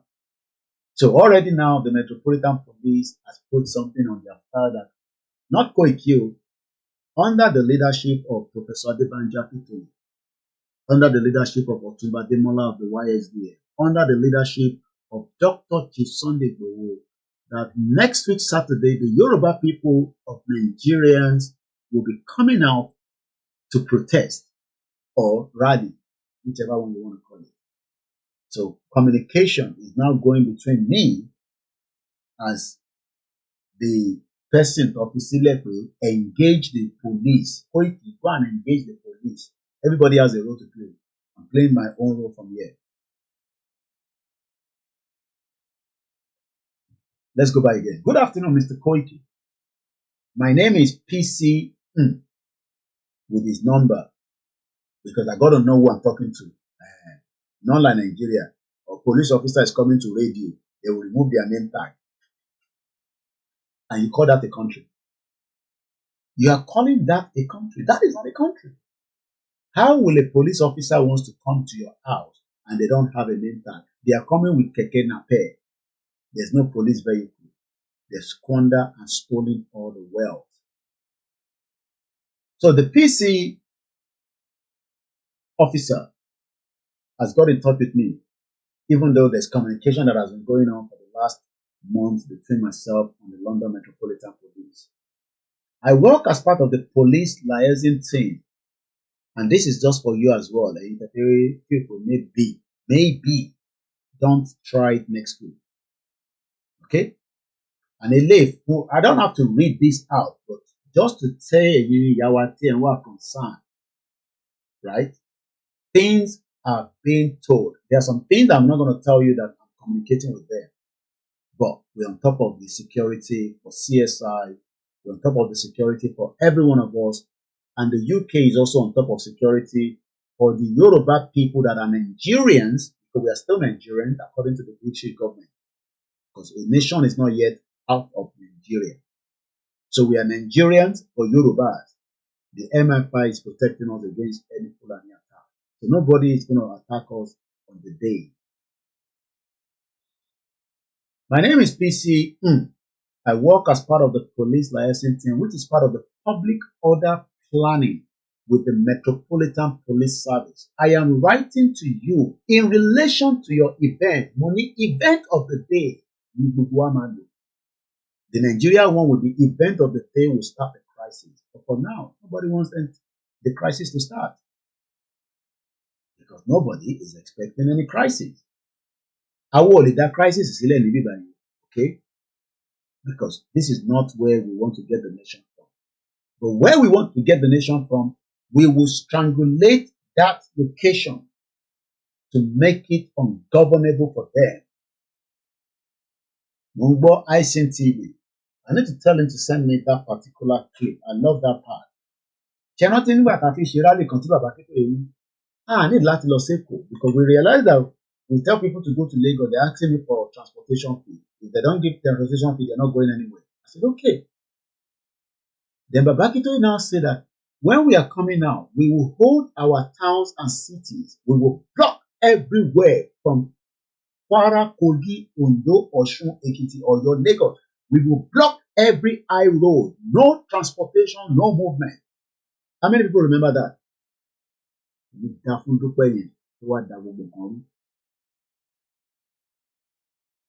many people remember that? That Baba Akintoye wanted us to come out within our towns. And you can still quickly go back home and probably have a shower and come back out. But we're talking about thousands of us coming out and shut down the whole road network in Yoruba land. Nobody can move anywhere. How many people remember? Yami, Oluwole, Ogabi, Kila, and I do. Relax. That strategy means that part of coming out of Nigeria. But that is not what we should be thinking. It is the best strategy. But let's go back to my communication or the one that came to me. This is now 14 hours ago. Lọ́jọ́ iwájú will be open to everybody. Ben, Yami comfort me. It was 2 by 2 that destroyed the plan. The whole idea would have saved lives because imagine if every Yoruba towns and cities are blocked, that no Dangote trailer is going anywhere. Nobody's going anywhere. We will all hold that town with, with the shutdown of that road network within Yoruba land. The country will come down because America will be asking what is going on. UK will be knowing what has happened. France will be asking. Germany will be asking. And then we will demand that we will not open our roads until Nigeria allow us to go. That means at strangulating Nigeria. But they knew that plan. And then 2 by 2 says he has made his or our own declaration of Yoruba nation. And everybody's like, really? Just like that. So she actually destroyed part of the plan. And I'll try to see if I can play that part from, I listened to it again yesterday from ICTV. Let's go back to my communication with the police in the UK 14 hours ago. Now, this officer, this is the kind of engagement that we want in a country where Mrs. Comfort, Ologunja lead, Oluremi, Clement, Mr. Michael Bass, and anyone that lives around a civilized society. You want a way where you can communicate with your police, your representatives, To briefly explain my role, because I don't know this person, but you now need to explain who and what he will be doing for us on the day of the event, which is the next week, Saturday, the 12th of October 2024, from the BBC Broadcasting House, just about a few minutes away from the Oxford Circus train station, which is the underground. So, Entebafe was trained Lara Saturday. The dinner finished around lately maximum 12:1. Kódà tẹ́ bá kúrò ní dinner gan ní tẹ́ bá délé yín ní 2, ẹ sì ní enough time láti sùn. Okay, ká tẹ̀ sọ pé ẹni tó bá délé ẹ̀ ní 3 o'clock because àwọn tó máa drive and all that. Tẹ́ bá délé yín ní 3, which you shouldn't get home for 3 o'clock because the road in the night will be free. So after the dinner, you're just playing in the car and you're driving back home. And the next day, you don't need to bring a car to central London. You just jump on the train. You actually need not sleep. So even if you get home at 2, you have to undress, wear, shower. So let's say you get to bed at 3 o'clock, 4, 5, 6, 7, 8. So that's in the 8, 5 hours sleep. At least. Koiki ó fi pa kẹ́tẹ́kẹ́tẹ́ ni. Ṣé o rò pé ìwọ tẹ́gungun ẹ̀ tó ń ṣe pòpòpòpò àwọn ìdàbí yẹn àwọn máa ń take time wa ni. Okay, let's put it this way. The dinner finish about, let's say, 12:01. You get home, so you sleep from 2, 3, 4, 5, 6, 7, 8, 9, 10. About this one, how many hours in relation to our kids that láti wá fún rally? Be how many hours? 5 hours, 8 hours. Only how many 8 hours for that? All support àwọn ìyá Oòduà nìyẹn. On a serious note, let's come back again. The officer that communicated with me, and not with me, to every Yorubas, and these, like I said, are still classified because I will not say some of the things I've discussed in there and my own reply, but I'm just leaving off the brief. Is BBC London going to be live and reporting the rally? Just asking. BBC will not report it, so you'll be expecting the report to, well, they will not have choice if we are there in our thousands. They would have no reason not to showcase it during their bulletin. But don't expect BBC to show it live.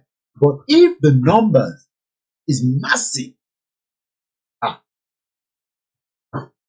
not just BBC will show it to, even Fox News, NBC, even Al Jazeera, even RT will be showing it from Russia. There are some people in London right now, even though they've cut their signal here. RT is not working in the UK for now. So that is the reason why we're encouraging everybody to turn up. And let us remind ourselves that we are turning up not just because of Igboho, we are turning up because we are in danger and our lives is no longer safe in Nigeria. And self-determination is an inalienable right. According to the Article 3, indigenous peoples have the right to self-determination. By virtue of that right, they are freely determine their political status. So next week, Saturday, there will be live transmission from multiple sources, not just myself, but from other multiple sources. But if tobacco, look, the network providers like these mainstream media, they're also looking for news. They need news to sell their events or their platforms. So imagine 20,000 Yoruba people on the street of London. That becomes the news. So they would have no choice to talk about it, either live, recorded, or even interview Igboho and many others that are coming for the event. So we will then travel from the BBC straight. It's a straight line. I'll try to show Regent Street for us. So let's go and show Regent Street so that you have an idea what I'm talking about. The Regent Street. I'm going to come back again to the police communication with me. Regent Street. Okay, let's see if I can see images. So, okay, now let me show you how we're going to be taking the walk into our lorry software. So behind me now, that is the Regent Street that we're going to be walking. Is one of the most busiest streets in London with multiple high brand stores.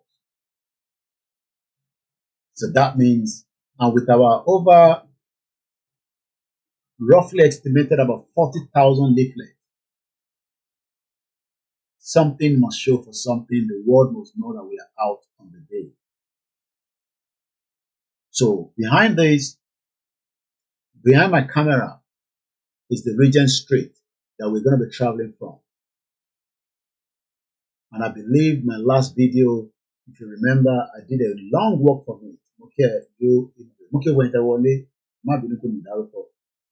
So what you're watching behind me is the street that we're going to be walking from BBC back into that high street. It's a long road, and that's why we have got a bus for the elderly people that are coming with us.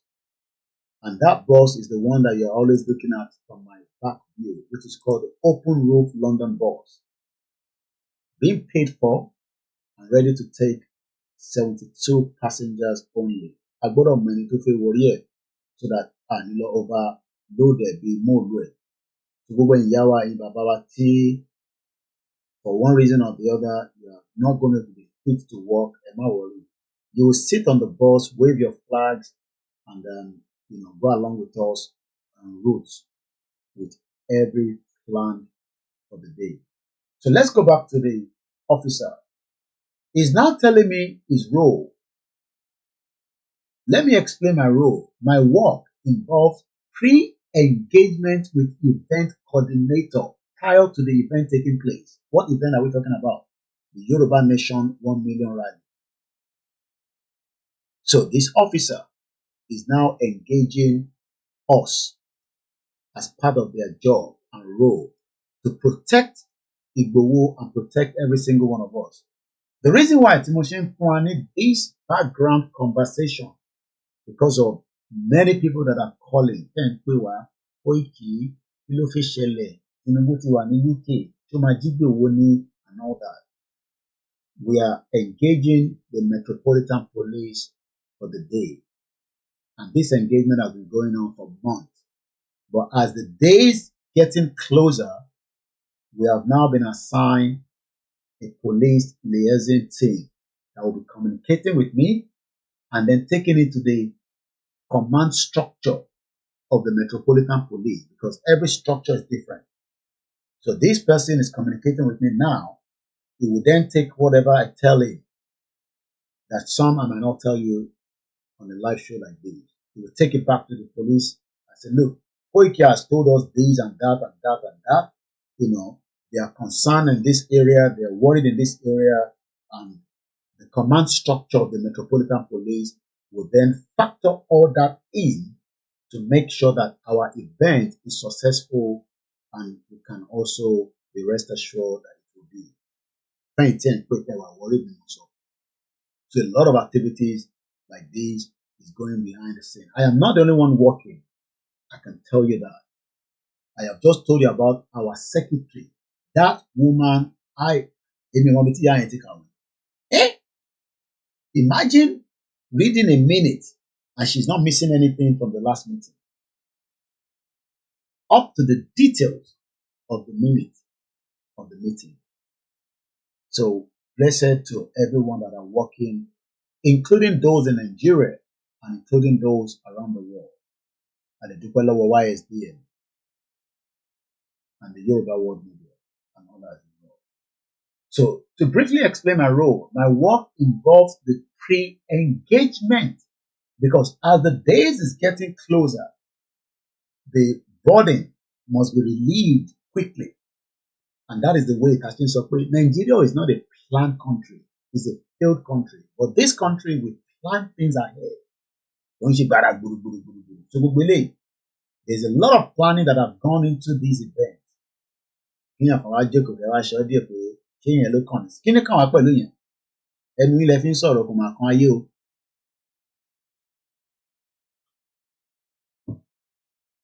This is to assist me with understanding all that the event will entail, even though we have given them a lot of information, but because now somebody has been given to me that will then be between me and the main other bodies of the Metropolitan Police. I will not read some of the other areas. I'll leave that. In light of this, I would like to take this opportunity. You see, why we are saying that even if we are going to fight the government, we must leave room for engagement. Me, I not be your big blog. I am a journalist. Because a journalist must not just talk about fight. They must also give room for negotiation and peace. Because we love peace. And if peace fails, then expect anarchy and crisis and chaos, which is what might end up in Nigeria. But if the president gives room for peace, but Tinubu must open the lines of engagement. This is the word. In light of this,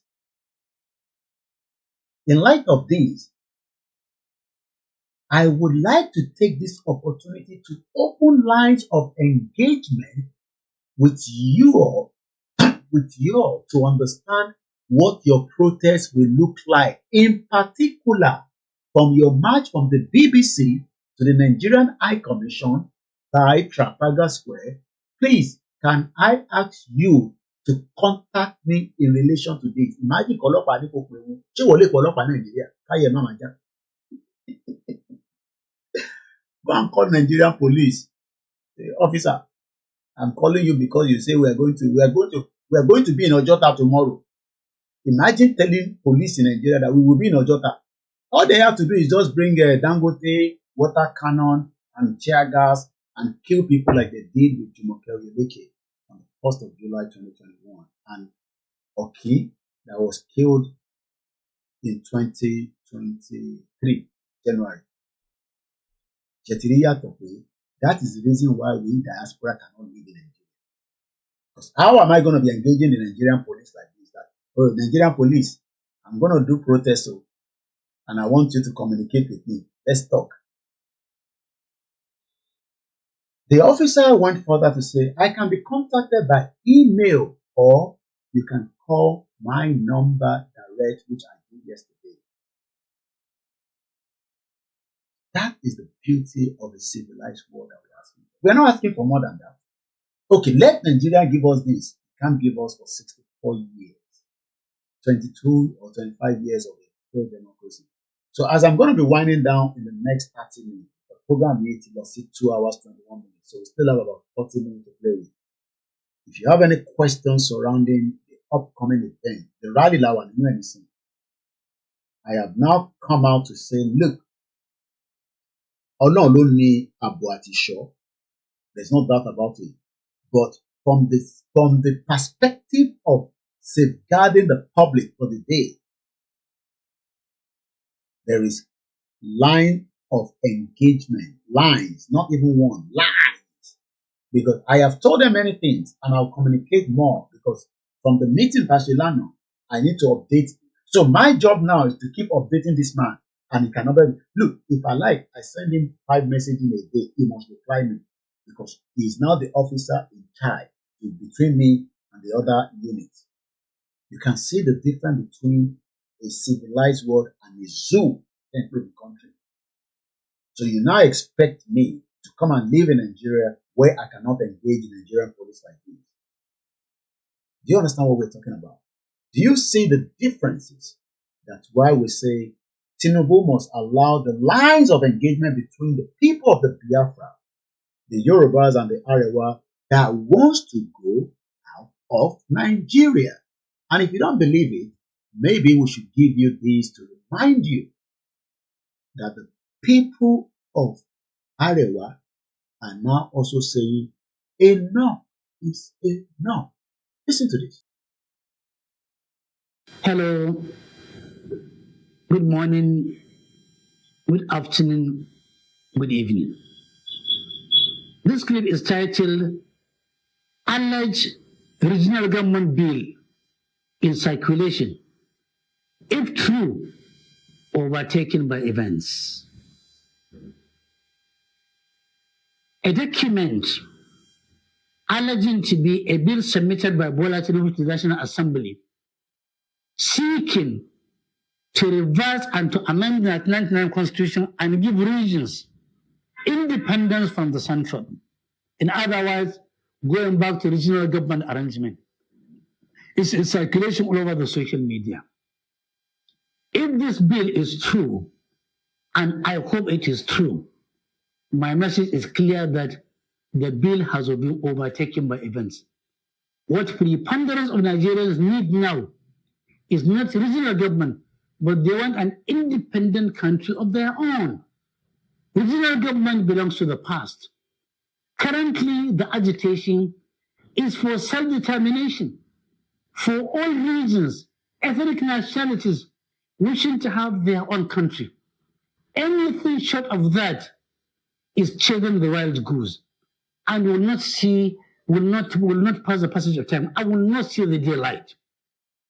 Indeed, what Nigerians are going through now, the way and manner we are being collectively mismanaged, we are being assaulted, we are being pauperized, we are being reduced into pitiable combustible materials, we are being reduced into beggars, into slaves by the Bola Tinubu regime is emboldening many of us who were formerly against breaking of Nigeria into smaller nations. We are now reversing ourselves. Majority of us, including myself, who was formerly against smaller nations out of Nigeria, is now fully committed to having Nigeria broken into different countries out of choice or out of compulsion, so that we can go and manage ourselves in our own way, in our own speed, in our own style, cognizance of taking into consideration our culture, our beliefs, our socialization, our meaning, if you like. We are tired of a central government where everybody has been made to become a slave. Everybody has been reduced, except the few who are milking the country high, empty, and dry, who are stealing our collective patrimony, collective resources, who are sending us fear and terror, who are deceiving us every day, every night, every hour, every week, every month, all year through. And therefore, those who are thinking that a bill to take Nigeria back to the are doing any favor, they are making the biggest mistake. That is not what Nigerians need. What Nigerians need is dissolution of Nigeria into smaller nations, out of choice or out of compulsion, in peace, not in pieces. láwọn ọlọ́jọ́ kan náà oṣù kẹwàá sẹ́fẹ̀ gbọ́ ọjọ́ tó ń sọjọ́ ìbí ọmọ aládìkú olóyè Sunday Ajásọlá Àdìsá ọmọ Adéyẹmọ aka Igboho ṣá nípa bí gbogbo àwọn ọmọ ẹgbẹ́ ìfẹ́lọ́dún àpapọ̀ Yorùbá lágbàáyé lábẹ́ ààrẹ wa ọmọ Adébáyọ̀ Fáládé gbàkejì ààrẹ Mọ́kàndé Àdùnní tó ń ṣe ìrọ́kẹ̀kẹ̀ ìgbáradì bàbá pẹ̀lú ìfẹ́ àti ẹ̀mí ìforí àgbékalẹ̀ àyẹ̀sí ọjọ́ ìbí Igboho fún tọdún yìí pẹ̀lú àkọlé Dinner with Igboho bákan náà láwọn ọmọ ọba ọ̀pọ̀ ní àgbáyé lálejò Tajudeen Ọlárẹ̀wájú Àjàlá àti bàbá Adésọjí Jálàbí àkòrò ṣàṣà eégún mọ̀gájí nínú London ti wá sí àyẹ́sí fún olóyè Igboho lọ́jọ́ náà tó wáyé nínú gbọ̀ngàn ńlá ní London Kensington 179-199 Holland Park Avenue London W11 United Kingdom bẹ̀rẹ̀ látago 7 ìrọ̀lẹ́ ẹlẹ́lẹ́dago 12 òru bákan náà láti ń kí wa kú ìmúrasílẹ̀ ìwọ́de làmìlaka tẹgbẹ̀lẹ́gbẹ̀ ènìyàn tí ó wáyé nílùú ọba 1 million rally in London lọ́jọ́ 12 oṣù kẹwàá ó jẹ́ ọjọ́ kejì dínà pẹ̀lú Igboho léyìí tọ́láyọmí Koiki àti bàbá wa gbẹ̀dú ọmọ ṣàkóso ẹ̀ lọ́ọ̀kan ọ̀jọ̀kan àwọn àlàkalẹ̀ ìrọ̀rùn bàbá ṣe máa fi ọkọ̀ àjàgbé ńlá ní London route bus gbé àwọn àgbààgbà àti àwọn abarapá gbogbo láti BBC in Oxford Street títí tí ìwọ́de ó fi parí sí Paris Trafalgar Square tó bá wá di ọjọ́ 13 ọjọ́ kẹtàdínà pẹ̀lú Igboho láwọn máa ṣàbẹ̀wò lọ sí ìlú Manchester gan fún ẹ̀kúnrẹ́rẹ́ àlàyé síwájú sí i tàbí láti dá sí ètò ìfọlọ́ntìrìlì ẹ lè pè tàbí kẹ́ WhatsApp Ọláyọmí Koiki lórí +447-594-050-979 Kẹ́hìndé Ìjàdùbí lórí +447-570-320-030 Ṣọlá Kòbúdọ̀kú lórí +353-863-375-537 bákan náà ní ẹ lè kàn sí Tóyìn Ọláoyè lórí +447-896-018-764 lápapọ̀ ọmọ Yorùbá àgbáyé pátápátá YSDN pẹ̀lú Yorùbá World Media Home and Diaspora àti gbogbo ìkànnì mìíràn tó ń sọ̀rọ̀ sókè fún jàǹgbara ọmọ Yorùbá. ní àwọn ẹgbẹ́ ìfẹ́lọ́dún àpapọ̀ ọmọ Yorùbá ṣe ń kí ọmọ aládìkú wípé ẹ kú ọdún ẹ kú ìyẹ̀dún a sì ń ṣàmọ́dún sẹ́ẹ̀mí ìtayà tọmọ. Yorùbá World Media tó ń kéde lórúkọ gbogbo ọmọ Yorùbá pátápátá. And welcome back to the last half an hour of our program at the early hours of this morning. It's just coming up to 3:22 a.m. We give thanks to the gods of the Yoruba land. We appreciate everyone for their effort, their tiredness that has not encrypted, because a lot of people think we will be so tired that we will probably have forgotten about even asking for our self-determination right.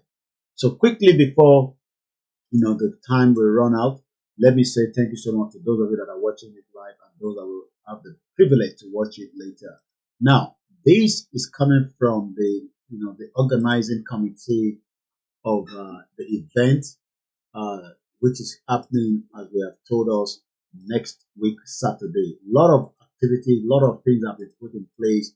We are grateful that a lot of us are also preparing the ground. So, Ifelodun Apapo International, dear Sir, Madam, Dr. Honorable or Chief, re-invitation to take part in the Yoruba 1 million march rally as Sunday Igboho visit United Kingdom and a get-together dinner. We are very pleased to invite you to a get-together birthday dinner in honor of Chief Sunday Adeyemo, aka Igboho, which will be held on the Friday, 11th of October 2024 as a paid event. The venue is at the prestigious Hilton London Hotel, Kensington, on this Friday, 11th of October 2024 at 179191 Holland Park Avenue, London, Whiskey 114 Uniform Lima, from 7 p.m. to 12 midnight. You are also cordially invited to join us at the 1 million march rally holding the following day, Saturday, the October 12, 2024. Venue, BBC Broadcasting House, Portland Place, London W1A 1AA to Downing Street and then the Parliament Square. Time, 10 a.m. prompt. Please arrive early and make sure you prepare for at least some long walk. Chief Sunday Adeyemo Igboho is the Akoni Odua of Yoruba land. We are celebrating his birthday to glorify God to the life after all the life-threatening challenges we went through for the liberation of the Yoruba in our quest for economic, cultural, political, and social freedom from the contraction called Nigeria. Chief Sunday Adeyemo will be on a 3-day visit to the United Kingdom. The Yoruba World Media and Ifelodun Social Cultural Group have been delegated the responsibilities of organizing these two events. The two events are to promote Yoruba people's quest for self-determination and the freedom of the Yoruba people from Nigeria. And as we say, if you are not too sure what self-determination, before we go back to the letter, this is what it means.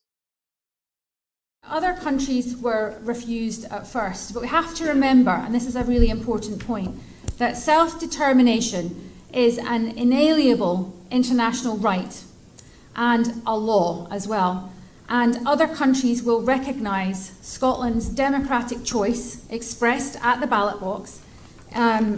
They will recognise that because that is the route that many other countries have taken in order to become independent. And just to make that point, that international law is very pragmatic on that point, so we should have confidence in that. Other countries were refused at first, but we have to remember, and this is a other countries were at first refused. So some of you that are always coming up to say, what Yoruba nation are you talking about? Let's work with Nigeria. That is the Scottish citizen coming out to say that, look, other people have also requested to exit at first, but they don't want to give them. But it is their right that they should be allowed to exercise their right you must be given the right to exercise it. And that's exactly what she was explaining there. Other countries have tried at first, but kò síbi kankan tí èèyàn kankan fi jẹ́ kí èèyàn kan free. So what we are doing next week Saturday, God's willing, is that we are exercising our right to self-determination. And that's exactly why the police officer that is engaging with me and the team and the committee says, in the light of this, I would like to take this opportunity to open the lines of engagement with you to understand what your protest will look like. In particular, your march from the BBC to the Nigerian High Commission by the Trafalgar Square. So what you're listening to, let's go back to it one more time. Really important point that self-determination is an inalienable international right and a law as well. And other countries will recognise Scotland's democratic choice expressed at the ballot box. If Scotland will be given their right to express their choice, that they don't want to be part of the United Kingdom, even though they've been together since 1700. What makes it different if Yoruba people say, we don't want to be part of Nigeria. We just want to have our own independent country away from Nigeria to control our borders, to have our immigration resolved, to put our economy, to make sure that our Yoruba hospitality industry is generating billions of Yoruba currency. We don't want to be in Nigeria where nobody's going to travel to our state because we are concerned of bad roads that create accidents. Boko Haram terrorists continue to put their stand that they will kill, they will take, they will control our land. So if the Scottish people are given the right to self-determination, their right is being respected, the Yoruba must also be given their right. And President Bola Tinubu, being in London or not being in London, will respect our right. If not, I'm going to put them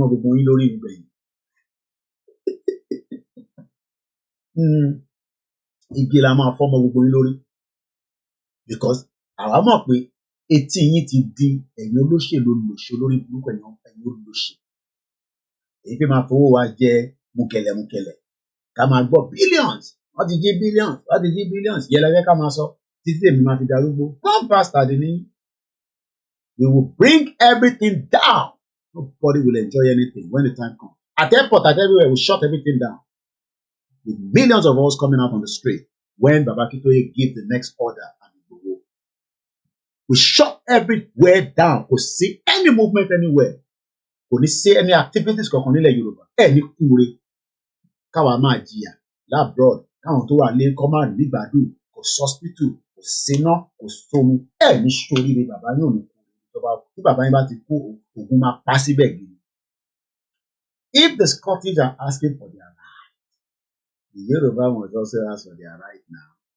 So ọmọ Yorùbá fò. Ṣọmọ Yorùbá lẹ́yìn. Tá à ń pariwo Yorùbá nation.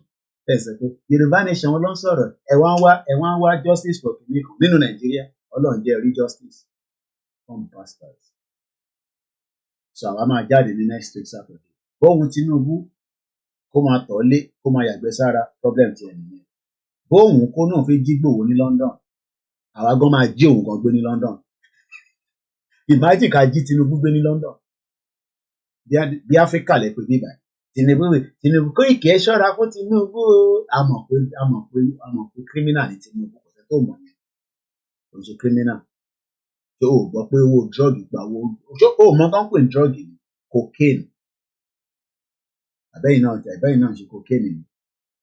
Lẹ́yìn náà ṣe drug ni lẹ ṣe ń sọ pé ká má sọ̀rọ̀ Tinubu kó ṣe drug. Ṣé mi mo sọ ni ìlú Amẹ́ríkà ló sọ pé ó ṣe drug? Wọ́n ní drug owó drug ìgbà ọ̀nà àkáǹtì ẹ̀kọ́jà. Identity ẹ̀ àmọ́.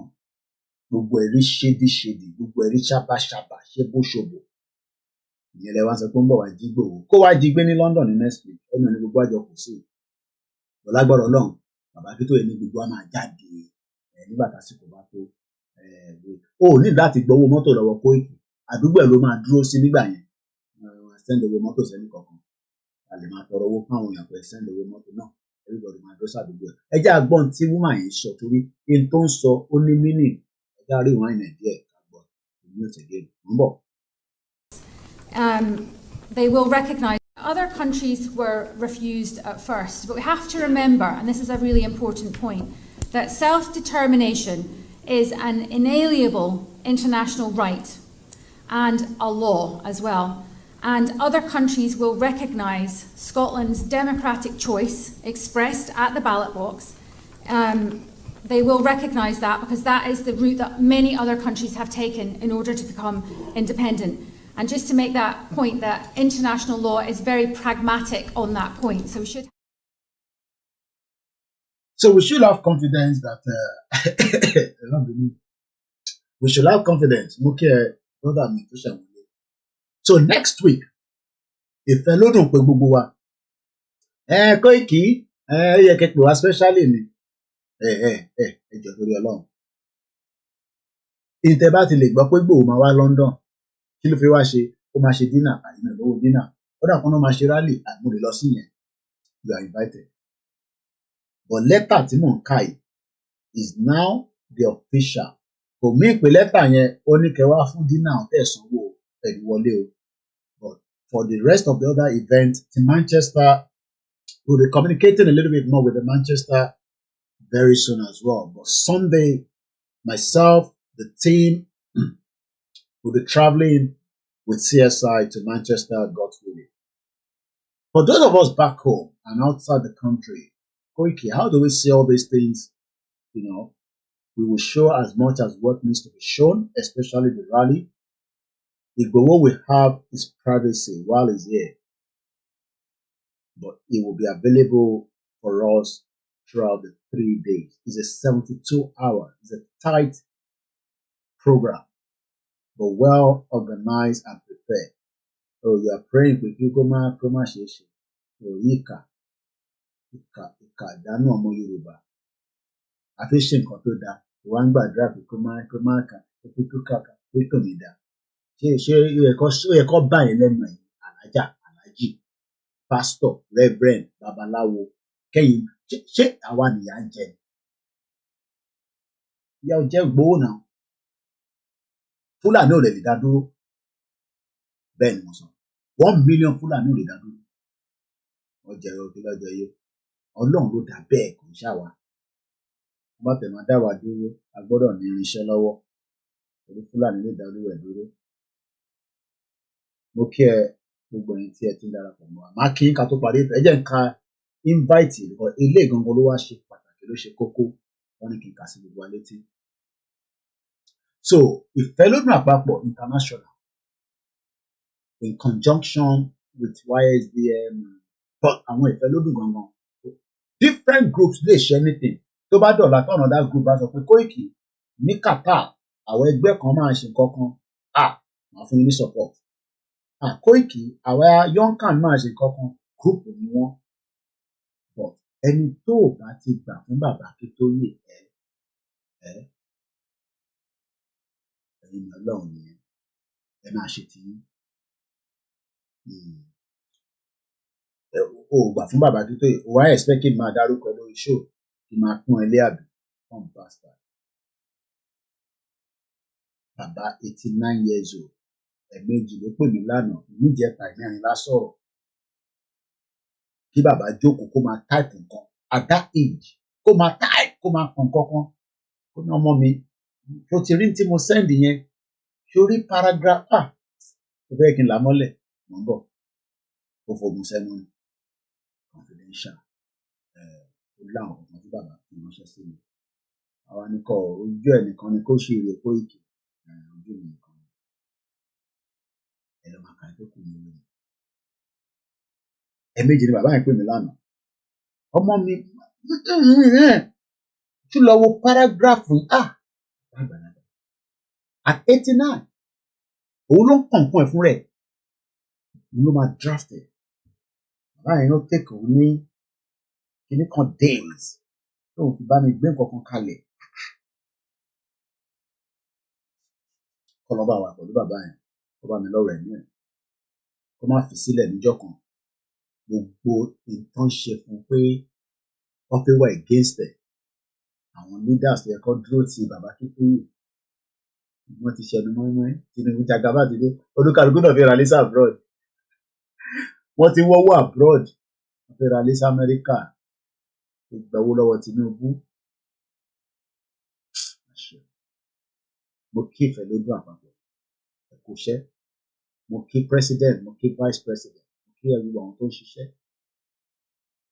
èmi ò ṣiṣẹ́ kankan journalist lè mú mo ní press prize ní wà máa fẹ́ kẹ́ tètè mọ́ ní iṣẹ́ tọ́lọ́run fi hàn fún mi lélẹ̀ náà ló fi ràn mí lọ́rùn iṣẹ́ ẹ̀dá ènìyàn lórí press badge mi lélẹ̀ tó ń pè ní press card Koiki media iléeṣẹ́ mi lélẹ̀ iléeṣẹ́ lélẹ̀ ìwárí lè òmí ìpè torí mo nílé mo fi ń bọ́ ọlọ́pàá sọ̀rọ̀ èmi àtọlọ́pàá jọ ń sọ̀rọ̀ tó mo sọ fún ọlọ́pàá pé mo fẹ́ ní event àfi ṣe ọlọ́pàá dẹ̀ ti communicate pẹ̀lú mi irú life tí mo fẹ́ kó gbé nìyí mo fẹ́ kẹ́ni kankan máa intimidate mi iṣẹ́ olúkálukú kẹlẹ̀ máa fi jẹun àmọ́ màá sá káàkiri gbogbo àgbáyé àwọn abísà àìmọ̀ ní tó ti ń wá bísà báyìí lómi ti gbára wọn Mr. Koiki bá wa ṣe visa náà ìyẹn mo gbé dání báwọn ọmọ mi kan bá gbowó lọ́wọ́ ẹ̀ pé wọ́n ti ṣe visa fún ẹ ó sanwó ọmọgàn ni sọ fún yín mo mọ visa ṣe in tí mo mọ ṣe ní ilé ìta ṣe ẹ jẹ́ ká jọ fọwọ́ ṣe we can stop it and we can stop it anytime but last week ó yàtọ̀ sí next week Ìgbòho máa gbé London bàtà ó ń bọ̀ wá bá wa darapọ̀ torí ìfẹ́ lógún àpapọ̀ kóra wọn jọ ẹgbẹ́ kan ni wọ́n àwọn kan ni leader Yorùbá nation ni àwọn kan ni YSDM is the body gbogbo ẹni tó o bá gbà fún bàbá Akíntóyè tó wà ní YSDM you might as well just say kí lẹ mọ̀ ṣe kí lẹ mọ̀ ṣe ẹgẹgẹ sọ̀rọ̀ kẹtàn zoom camera take time ara yín gbogbo yín àyà mi ò já láti dárúkọ ní gúrúùpù òwò mi dáadáa sí kọ̀tẹ́nì pọ̀ nílé tó ní ṣe ní gbogbo yín ẹ gbà fún bàbá yín púpọ̀ ní yín gan gbà fún bàbá yín kó fi kú I'm sure of that ìfẹ́ ẹ̀ kí gbogbo wa ká support bàbá yẹn ká gbá orí Tinubu síbi ká gbá síbi kó mọ̀ pé ọmọ Yorùbá ń ṣe nǹkan ní next week ìrọ́ ọ̀dídá sí ẹ pè wá Koiki one bastard bàbá pè nìkan ẹ̀yin gbọ́dọ̀ pé ra yín ọmọ Yorùbá kọ́ lẹ́yìn ẹ̀yin náà káṣọ wọ̀ kẹ́ máa bọ̀ ní rally ní next week yóò lè ṣe ẹ̀yin ọmọ Yorùbá tẹ́ wà labroad ní UK tẹ́ ẹ sọ pé Koiki gbẹ́nu ẹ̀sán kò ní dá fún yín sọ ìkànnì yín aláìdáni yín ṣé bẹ́ẹ̀ ṣe ń jayé ní ìbàlẹ̀ ni wọ́n ń jayé ní Nàìjíríà èyí ìkà burúkú yìí tara yín nìkan lẹ̀ mọ̀ wicked people ẹ̀yin wà ní UK ẹ̀ sọ fún àwọn tó wà ní pé kọ́ máa ṣàdúrà lẹ́yìn pé operate nílùú wicked Nigerians ọ̀pọ̀lọpọ̀ àwọn ọmọ Yorùbá à ń sọ pé ilẹ̀ wa ó wà ní danger ṣé ẹ̀yin wà ní danger nílùú tó bá tẹ̀ ń gúnyàn tó ń gúnyàn káàkiri ṣé ẹ wà ní danger wicked Yorùbá people èyí jókòó sí UK ẹ fẹ́ ẹnu àbùkù kan kò ní dá fún yẹn ní ṣòro rẹ̀ born bastard tìbí gbogbo àjọ wà ní UK yìí ni tìbí gbogbo àjọ ń gbé nílùú yìí ni I've lived there for 25 years how long ìwọ náà fi gbé olólòṣì ìwọ tó ṣẹ̀dí lánàá ọmọ àlè born bastard ìwọ tó ṣẹ̀dí lánàá o tún sọ fún pé Koiki orí ò pé ìwọ tó ṣẹ̀dí lánàá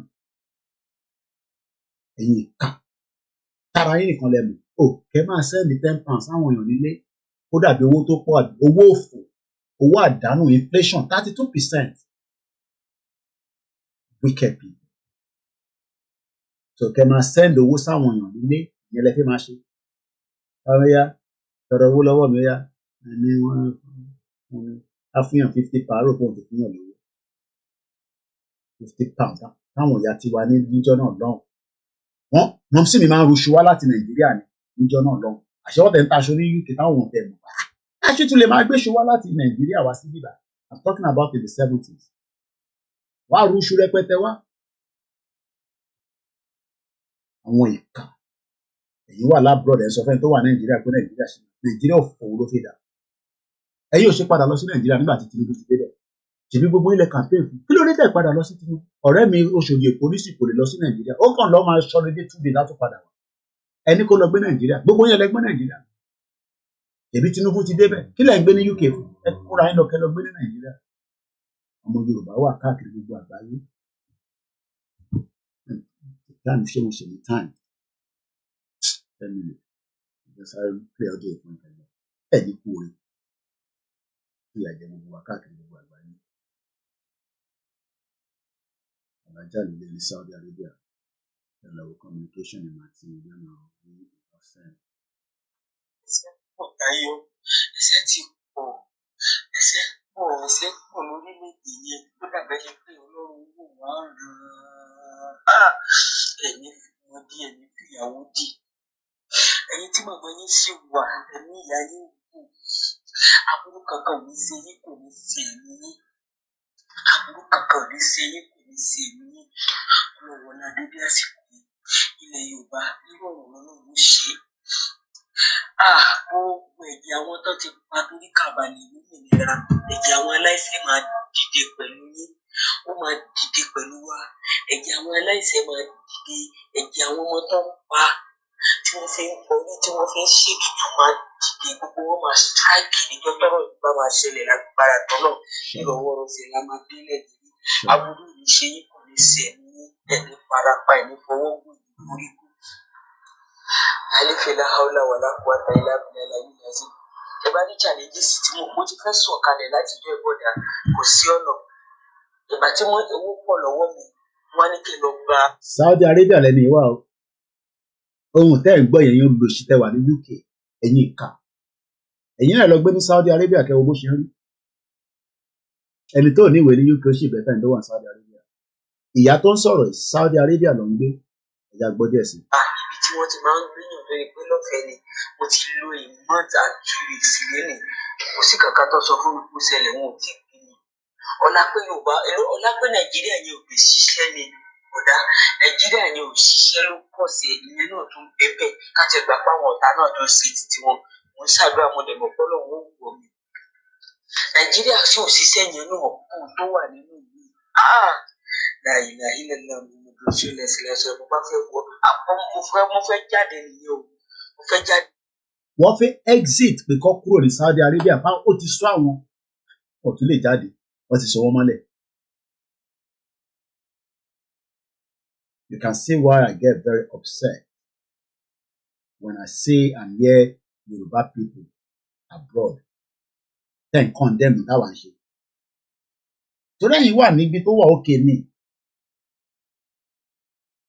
Ìyá tẹ̀ ń gbọ́ voice wọn yìí wọ́n lọ bá wọn pé àwọn fẹ́ kúrò ní Saudi Arabia wọ́n tún sọ wọ́n mọ́lẹ̀ kọjá dé.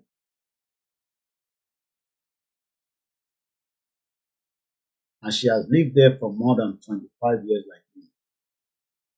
Tẹ̀wọ̀n fáwọn oníwọ̀ fún wọn níwèé. Ṣègbè mi tẹ̀ ló 15 years kí British tó fún mi níwèé. Ẹni yìí ó ti lo 25 years ní Saudi ṣe Saudi pé méjì ibi tẹ́ ti ń lọ ṣe hajj.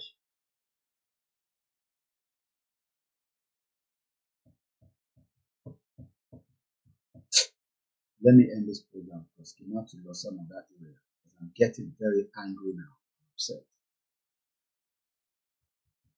I have used 25 years, but British gba 15 years lọ́wọ́ mi.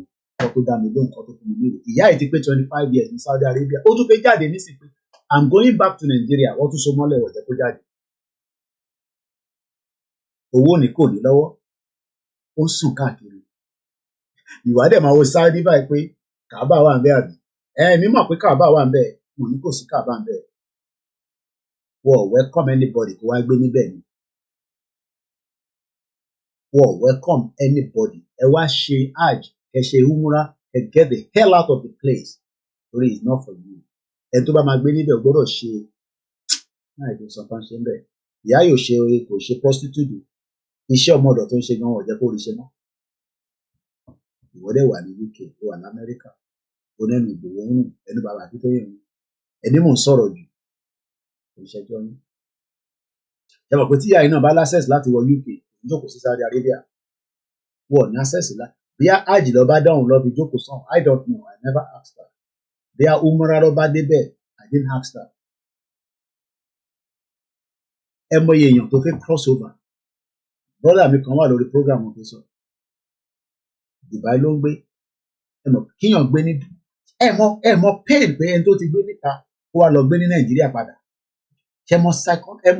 ẹ mọ torture tó máa wà lórí wọn lójoojúmọ́. If you have lived outside Nigeria for 6 months nǹkan kan wá dé ẹ padà lọ sínú Nàìjíríà ó wà ní access láti jáde padà. It's the worst case scenario. Ọlọ́mọdé ká experience ẹ̀. Mo sọ fún yín pé brother mi kan ní last week yìí náà ṣe send message sí ó send gbogbo I can imagine the feelings for him. A máa gé kàjẹ ni pé ha ó kẹ̀ kúkú bẹ́tà kóun jẹ́ ìdílé lè gà níbi kóun sì máa sá pamọ́. Ó send picture each time níbi bó ṣe wà ní London ó ti há sí Nàìjíríà láti 2017 kò ráyè wọlé padà they apply for visa oríṣiríṣi wọ́n ti rejected. Tí Nàìjíríà bá dání ẹni tó bá gbé padà lọ́lé kò ní wọ́rì púpọ̀ àkọ́gbókè Koiki kí ló ń sọ mo mísì díẹ̀ I'm doing very well here. Ẹyẹ ṣe bẹ́ẹ̀ ń tẹwà lábúrọ̀dù kò dá rárá o kò dá o ẹ má yẹ kó jẹ́ tara wa nìkan lámọ̀ kò dá. So mo kí gbogbo àwọn ọmọ Yorùbá káàkiri gbogbo ibi tá a bá wà Ọlọ́run ní fi wá sílẹ̀ káwa náà má fira wá sílẹ̀.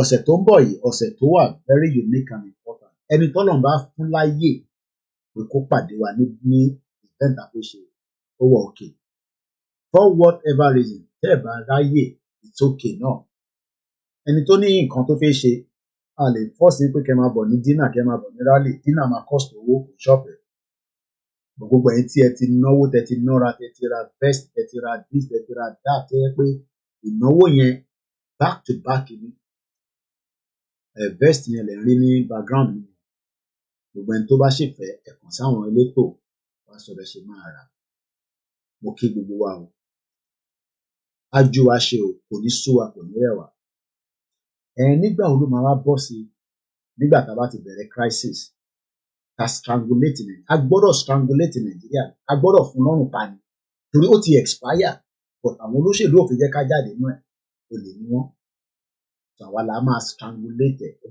a máa fún lọ́rùn pa tó máa fi kú a gbọ́dọ̀ fún lọ́rùn pa ni a máa fún lọ́rùn pa tí kò ẹ̀jẹ̀ gan ní mì lára ẹ̀ mo kí gbogbo ẹ̀yin ìyá mi mo kẹ́yìn bàbá mi ẹjọ́ wà mo kẹ́yìn ọ̀dọ́ tí wọ́n fìyà jẹ òṣèjọ́ yín o ẹ má jalè mo mọ̀ pé Nàìjíríà le gan máa wà ní ọ̀kan tó náà máa fi ṣògùn owó kò lè mú kankan jáde irọ́ ló wà bẹ́ẹ̀ wà nídògùn owó ìtànídìí ni pé kí system ṣiṣẹ́ kí system bá ti ṣiṣẹ́ gbogbo àmàdé lówó àmọ́ kódà àjọ máa ṣe business tó máa mówó jáde system ò ṣiṣẹ́ ni so mo kí Abdullahi mo kí our comfort ológunjà mo kí mọ̀sílì mo kí àwọn tó wà nínú ilé Koiki àmúlẹ́nu mo fẹ́ wo program yìí live ẹ má bínú ìgbà tí mo ta dínà lèmi náà wò pé a ṣe lánàá ó yẹ ká ṣe léènì so Aziz mo kí Clement thanks for the super chat mo kí Mr. Aziz Shakiru mo kí bàbá mi Michael Babs ẹ ṣé gan fún contribution fún ti ìtẹ́nẹ́fẹ́ fún lóye ẹ bá pè mí fún yín ní màpá ìlú máa pè yẹn lórí social media olóyè ò dẹ̀ tọrọ owó lọ́wọ́ anybody àwa la lọ sọ fún lóye pé àpéṣe bẹ́ẹ̀ dè fún ẹ ní London ó tó bẹ́ẹ̀ jù bẹ́ẹ̀ lọ òye nísìn so bẹ́ẹ̀ ni we don't want any blood money that is why we remain silent kò ṣe pé àwọn èèyàn lè máa lọ ṣògùn owó ṣe iṣẹ́ ṣògùn gbogbo kìíní yẹn ó ní repercussion àmọ́ Yorùbá ọ̀dẹ̀ nídìí gbogbo yẹn mo kí Mr. Samson Adékúnlé mo kí gbogbo ẹ̀yin babaláwo mo kí ẹ̀yin oníṣẹ̀ṣe ọ̀rọ̀ ẹ̀sìn ẹ jẹ́ ká ṣe sùúrù díẹ̀ ẹ̀ máa ń jà I see a lot of the programs èmi náà kẹ́sìn kò dá wà lálẹ́ lánàá Ṣẹ́gun Honorable mo kí ẹ ó pè mí lánàá àti sọ̀rọ̀ lánàá mo kí Usman Wahab mo kí Tony Ages mo máa dé Belgium láìpẹ́ láì jìnnà bọ̀ ẹ̀yẹ ká parí gbogbo event wà níwájú wa ẹ̀yin tí mo kí Mr. Ayodeji Ọlájí ẹ̀yin tí ẹ̀rẹ̀ wà against the movement yìí náà mo kí mọ̀ sí mi náà fún wa ní super chat. Mo kí Mr. David Adéwálé Ẹ̀ṣẹ̀gun nípa àdúgbò tí Koiki Media. This is Abanishesa. Okay. Okay. Ẹ̀yin la pílẹ̀ orin yín lẹ́ẹ̀kan àbí pé ìyá mi kan pọ̀ tó lógún jà ẹ̀. Ó sáré wá fún wa ní super chat. Mo kí Kúnlé Bakers. Gbogbo ẹ̀ tẹ̀ ń náwó sí Koiki Media. I don't know how to appreciate you. I can only say we're grateful to have people like you. Àdètú ọ̀rọ̀ mo kí gbogbo èyí tí ẹ wà àti ẹgbẹ́ pé silent listeners. Mr. Adekunbi Abiodun wọ́n ní please need assistance from you. À ń tọrọ owó ní bíbá yìí o. Mo bẹ̀ yín ni ẹ má fi ọ̀rọ̀ tọrọ owó ní bíbá ṣe ẹ̀ ní bíbá. So à ń tọrọ owó ní bíbá. Ìbálòwò platform yìí nísìn. Àṣà kẹlẹ̀ má ṣe program alájọba tó ṣe Yorùbá nation. Ẹ wá síbẹ̀ máa tọrọ owó. Sorry but please. À ń tọrọ owó lórí platform wa ní bíbá yìí. Platform yìí ò ń ṣe platform tó ti ń tọrọ owó. Tí ìyà bá ń jẹ lọ bá politician ẹ̀làbò mọ́ wọn lórí tẹgbẹ́ owó lọ́wọ́ wọn. Prince Adéjùmọ̀bí Adébáyọ̀ Mọ̀kìní Ọkọ́yà Fọláyan brother mi ló máa ń cut gbogbo àwọn videos kankan tó máa ń rìn 5 minutes kò easy you know so àwọn yẹn gan àti fún wọn lówó àrùn wọn lọ́wọ́ akọ̀dé láàrin ọjọ́ kan níka fún wọn lówó. Lẹ́yìn tẹ máa ń rò pé bíi responsibility wa ni pé tẹ bá tọrọ owó lọ́wọ́ wa gbọ́dọ̀ fún no tábà náà ní àní náà ni ṣé kí n lọ jalè fún yín lówó ni. Tá bá sọ pé a ní àfúnyín mo kí ẹ Ṣẹ́gun honorable máa kí ìyàwó àtọmọ àṣà àti ṣe lẹ́yìn Yorùbá mo kí ààrẹ Odùduwà ó ti fàṣẹ lọ pàgbò mo kí gbogbo ẹ security ẹ̀yin Uber driver mo kí àwọn tó ń wà náà wò pé bóyá kí lẹ́yìn náà lọ ṣe Uber driver kílẹ̀ rọ̀ ìlú akọ́ máa drive kiri gbogbo London ni mo kí ẹ̀ta wà lórí Instagram mo kí Alájà Amọ́dáre first lady ó rà pé ní ẹ wà lórí Facebook náà ojú yẹn jọra wọn báyìí àwọn èèyàn ní ó nífẹ̀ẹ́ Ìgbòho gan mo kí gbogbo èèyàn lásàrà tí mo kí gbogbo àwọn ọ̀rẹ́ mọ sí mi náà kópa lẹ̀ mọ́ àwọn ìyá dáadáa ìyá kù ní òun gbọ́dọ̀ rí Ìgbòho kóhun tó jáde láyé ní jáde láyé máa rí Ìgbòho ní next week you don see Ìgbòho ẹ jẹ́ ká máa lọ torí ilẹ̀ ti mọ́ kébì náà lọ fi ara sílẹ̀ 3 hours lẹ́tì mo kí ẹ gbogbo ẹ̀yin medias wa honorable mo kí ẹ o mo ti rí ọwọ́ yín gbogbo ẹ̀ tẹ̀ náwó sí mi mo ti order kíní tí mo ní mo fẹ́ rà yẹn mo ti sanwó fún un though àárí gbogbo owó tá a ní èdè náà fọwọ́ kù mo lè máa tọrọ owó ní bíbá kébì náà máa èmi náà gbọ́dọ̀ mú owó tí ó bá wà lọ́wọ́ mi torí gbogbo ẹ̀ náà àjọ máa jámán náà ká máa fi bílẹ̀ lérí so ohun tí mo fẹ́ rà lánàá tí mò ń sọ yẹn ẹ jẹ́ kí n kàn sáré kí n kàn fi hàn wá briefly kí n tó máa lọ so mo dúpẹ́ lọ́wọ́ gbogbo ẹ̀yin tí ẹ jẹ́ kí ojú ti platform ẹlòmíì àdúrà pé ojú ti platform ló ń wá ọlọ́ọ̀dẹ̀ ní dójú tì wá.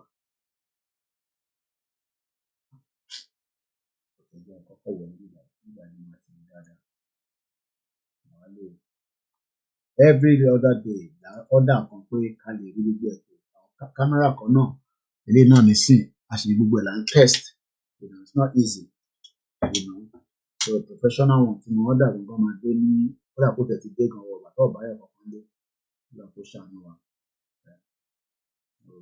ìlú òyìnbó gbọ́dọ̀ àdúpẹ́ fọlọ́run ó fi ìyàwó wa ká tó máa lọ ní ọ̀gbìn wọ́n gbàgbé orúkọ ẹ̀ ní ẹ̀ máa lọ sí purchase history lórí àkáǹtì tí mo ti rà ní bíbá ẹni sọ send message ẹni àrọ́pọ̀ ṣàmà ẹgbẹ̀gbẹ̀ bẹ́ẹ̀ before the day gbogbo tí mo fi rà láàárọ̀ ìmọ̀sánwó ẹ̀ it cost me almost close to £200 not a big money but owó tẹ̀ fún wa náà là ń join gbogbo ẹ̀pọ̀ mọ́ra wọn lára náà fi ń ṣe so ìtafẹ́rà yẹn tí mo rà yẹn rábà Free World Prolong Free World Life mo fi wọ́n lánàá but since our lórí software so èyí tí mo rà ó ṣe tuntun lóòótọ́ but at least ó ṣe ìdájú pé ká má ní lọ́wọ́ ìlọ́pọ̀ ṣàmà tètè deliver torí time to buy so bó ṣe rí nìyẹn so that's exactly what we bought ẹ̀rí pé tuntun ẹ̀ £328 ló ń tà but èyí tèmi rà lánàá was £179.99 pẹ̀lú postage £4.50 royal I'm sure pé nǹkan lọ gbé wáyé because royal mi lélẹ̀ I'm ṣọ́pọ̀ òun lélẹ̀ tó gbé wáyé tó bá dé tílẹ̀ bá mọ́ ṣáàmọ́ tó bó ṣe rí lélẹ̀ is a good small little kit you know at least a fún wa ní ìyẹn mo ṣe tó lọ get ilé sílẹ̀ àti ní kámẹ́rà mẹ́rin nísìn at least tó lè connect wọn tó máa jẹ́ kó ṣe iṣẹ́ tó yẹ kó ṣe ṣẹ̀rí bó ṣe rí nìyẹn so you connect 3 cameras then you connect it to the laptop of the OBS so a lè fún wa ní direction bí tàbí a fẹ́ kó pick while we are streaming so that is the whole idea so kọ́lọ́n kó yẹ ká rí ọjọ́ mú ìjọ yẹn so at least á wúlò fún wa so mo dúpẹ́ lọ́wọ́ gbogbo ẹni tí mo kéde sí lánàá pé ràn wá lọ́wọ́ few individuals reach out èmi náà fọwọ́ tèmi náà fún ìdókù mo kí ẹ Ṣẹ́gun honourable náà contribute all this contribution goes a long way but without you there's no us and on that note a very good morning thank you so much to my wives thank you to my children thank you to every sons and daughters of the Yorubas gbogbo ilé nísìn these are kits gadgets that you should be using and on the day àná títí the last 3 weeks 2 weeks gbogbo inú ilé yìí ti dá gbogbo ẹ̀ ẹ̀dọ̀ fáwọn ìyá wa unlike a dirty place so just ìdí àbíṣe sígbà káà ní studio tiwa tàbí operate so still a mobile studio so the whole of this place àwọn nǹkan tó dé láti then a ní flags ìjọba máa ra flags ọmọ láti rà yẹn bí ẹnìjọ yẹn lẹ pẹ̀lú owó dání cash and carry a lot of things have arrived so mo ní only less than I don't know how many pieces èmi máa tajà níjọ yẹn ọmọ mélòó ló wà ń bẹ̀ one the numbers tó bá wà náà la máa tà tó bá dẹ̀ ti tán gbogbo ẹ̀ tẹ́tí ní tí okay jẹ́ ń yọ background kúrò kí o lè rí dáadáa níbí bá ẹgbẹ́ yọ background yẹn yẹ ó bẹ́tà bẹ́ẹ̀ so 1 2 3 4 5 6 7 8 9 10 11 12 13 14 15 16 17 18 19 20 21 wọ́n mi wá kan ti rẹ̀ yọ kan tí mo ti post sí wọn so we only have 21 pieces available so gbogbo ẹ̀yin tí ẹ̀ tí ní flag rárá ẹ̀yin tẹ́ ti ní ẹjọ́ ẹ bá wa mú tẹ̀tọ̀rọ̀ yín dání àbẹ̀yìn ni ẹ má gbàgbé ẹ̀ sílé ẹ fi sínú ẹrù yín láti jọ Thursday gbogbo ẹni tó ní flag stick ẹ̀ náà máa bá wá gbogbo ẹni tẹ́ ti rà lọ́wọ́ mi tẹ́ máa gba stick àmàgbé dání a máa dẹrù bí bàbá Ìjẹ̀bú níjọ́ yẹn ni so ẹjọ́ a sì ní ilé ìtafẹ́ tà èmi lè nílé ilé yìí o ilé ìṣòwò Yorùbá nation ni kò fẹ́ bá rà a máa dá padà sínú ilé iṣẹ́ wa ni 21 ló wà ń bẹ̀ ẹni tó bá fẹ́ ẹ reach out sí mi so that kí ẹ lè mú flag yín dání níjọ́ yẹn so Mr. Koiki nínú máa ra kan tó bá ti tán ẹ mo ní bigger version ẹ̀ nínú máa gbé tèmi dání mo ti sọ fún Easy pé kó má mú flag tẹ̀ dání bọ̀ láti Miami kò necessary ọ̀dọ̀ Koiki ló ń bọ̀ ara mi ní ọ̀ṣọ́fẹ̀ ọmọ Ìjẹ̀bú sí Ìjẹ̀bú ni a máa tajà fún wa ni so ilé tó kù níbà.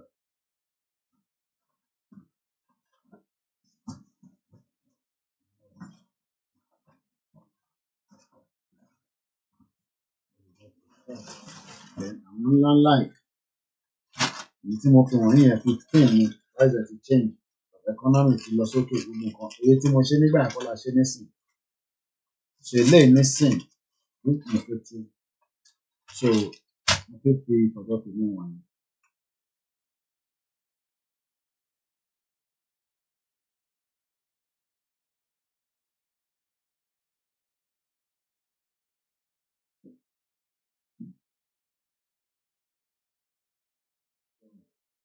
láti béèrè lọ́wọ́ alájà fún ìpara ibi tó ti ra ọ̀pọ̀ àwọn kékeré lélẹ̀ but ńlá ni máa gbé sínú ẹ̀ níjọ́ ẹ̀ kékeré ni so but ńlá pátápátá ni máa gbé sínú ẹ̀ níjọ́ rálì so ńlá yẹn ńlá làwọn lò ńlá yẹn ni irú àwọn tá a máa ń lò lẹ́yìn wa so something like this àwọn ilé ìnísìn 25 yẹn tó bá fẹ́ so this is the ẹ lè wé lè máa ra £25 in about it is a big one. It's a big one. So really, so really, 1, 2, 3, 4, 5, 6, 6. And I want to kékèké báyìí. Àwọn yẹn handheld. So the flag is 3 different versions. So and tó bá wà interested, kàn sí tètè. So nígbà yẹn, I'm not too busy. So ó fẹ́ pàtó fẹ́ fi mọ̀. Koiki bá mi tọ́jú ẹyọ kan, màá gbà níwọ̀n ìjọ yẹn. Àdé màá send owó sí ẹ. So a ní kékèké yìí náà, which is lápẹ́lẹ̀ ìdí àbí 100. Then àwọn banners yẹn, mo fẹ́ ká fi yẹn lẹ̀ títí dijọ́ Saturday.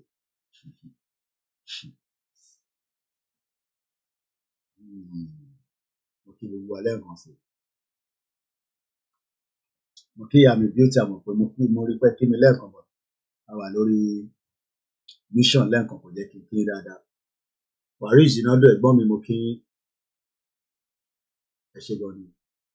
Thank you so much everyone. So let's leave it like this.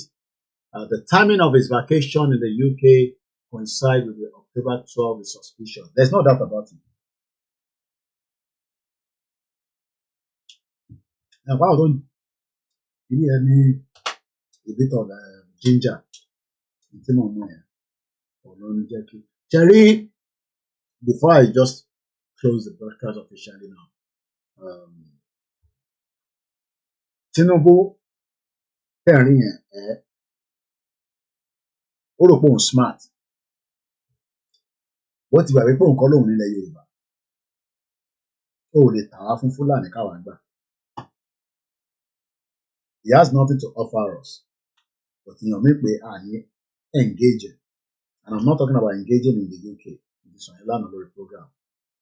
So whatever their reason for bringing him to UK, whether from what I was told with my intelligence source, the over for medical in Koiki.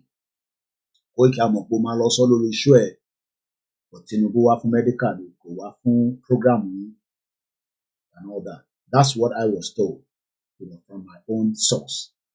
He's here for his own medical health reason. But the fact is that why ìdáhùn yẹn fi mọ̀ nìyẹn ó ṣe jẹ́ nígbà tá a fi ṣe rally ló máa wà nínú London. And moreover, it's going to be in London, not outside London, because the Abuja house is in London. So, but I don't want us to get worried. I've said a lot of things in the broadcast. If you're just joining us, you need to go back and watch it again. I got to go now. Thank you so much. And this is just my open background. And that's my flag there. Hello, my fair.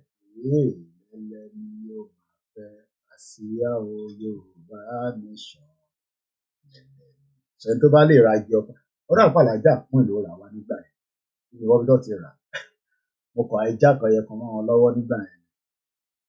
So ilé ìnísìn àwọn afẹ́ lókè. Màá bí wọ́n lọ́la. Because wọ́n ní láti order, especially for tó bá fẹ́ fi flag wọn. But there's still the smaller version. Kékèké tó bá flag kan lọ́wọ́ officially. So I gotta go now. So you can imagine the mess, not mess, within my surroundings there. And our mothers, our wives, but what we accept to pay, the nation, not make it appreciate. The prefer pay. So I gotta go now. Thank you so much. Okay, we're going. Me dada. Anytime far run our lower, the matter can't dry. Increase the tempo. Latin, títí tá máa fi parí event. Kọ́lọ́n kó ṣọ́ wa. Ẹ ṣé gan ni o. Gbogbo ẹ̀yin olólùfẹ́ wa lọ́tùn lósì. Èmi náà ni àbúrò yín. Èmi náà ni tí wọ́n ń pè ní Koiki Media, bringing the world closer to your doorstep. I will not play the anthem. I will just recite it because it lets it show me. Iṣẹ́ wa fúnlẹ̀ wa, orílẹ̀-èdè wa, kàgbéga, kàgbéga, kàgbéga fàlèrè.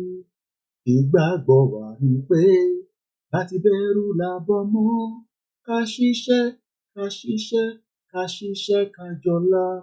ìṣọ̀kan àtòmìnira ní kẹjẹ́ ká máa lépa tẹ̀síwájú ọ̀pọ̀ ire àtòhun tó dára ọmọ Oòduà dìde bọ́ sípò ẹ̀tọ́ rẹ ìwọ ni ìmọ́lẹ̀ ògo adúláwọ̀. Yoruba nation, no going back. Good morning. Bye for now. Thank you, those of you on the Twitter space. Good morning.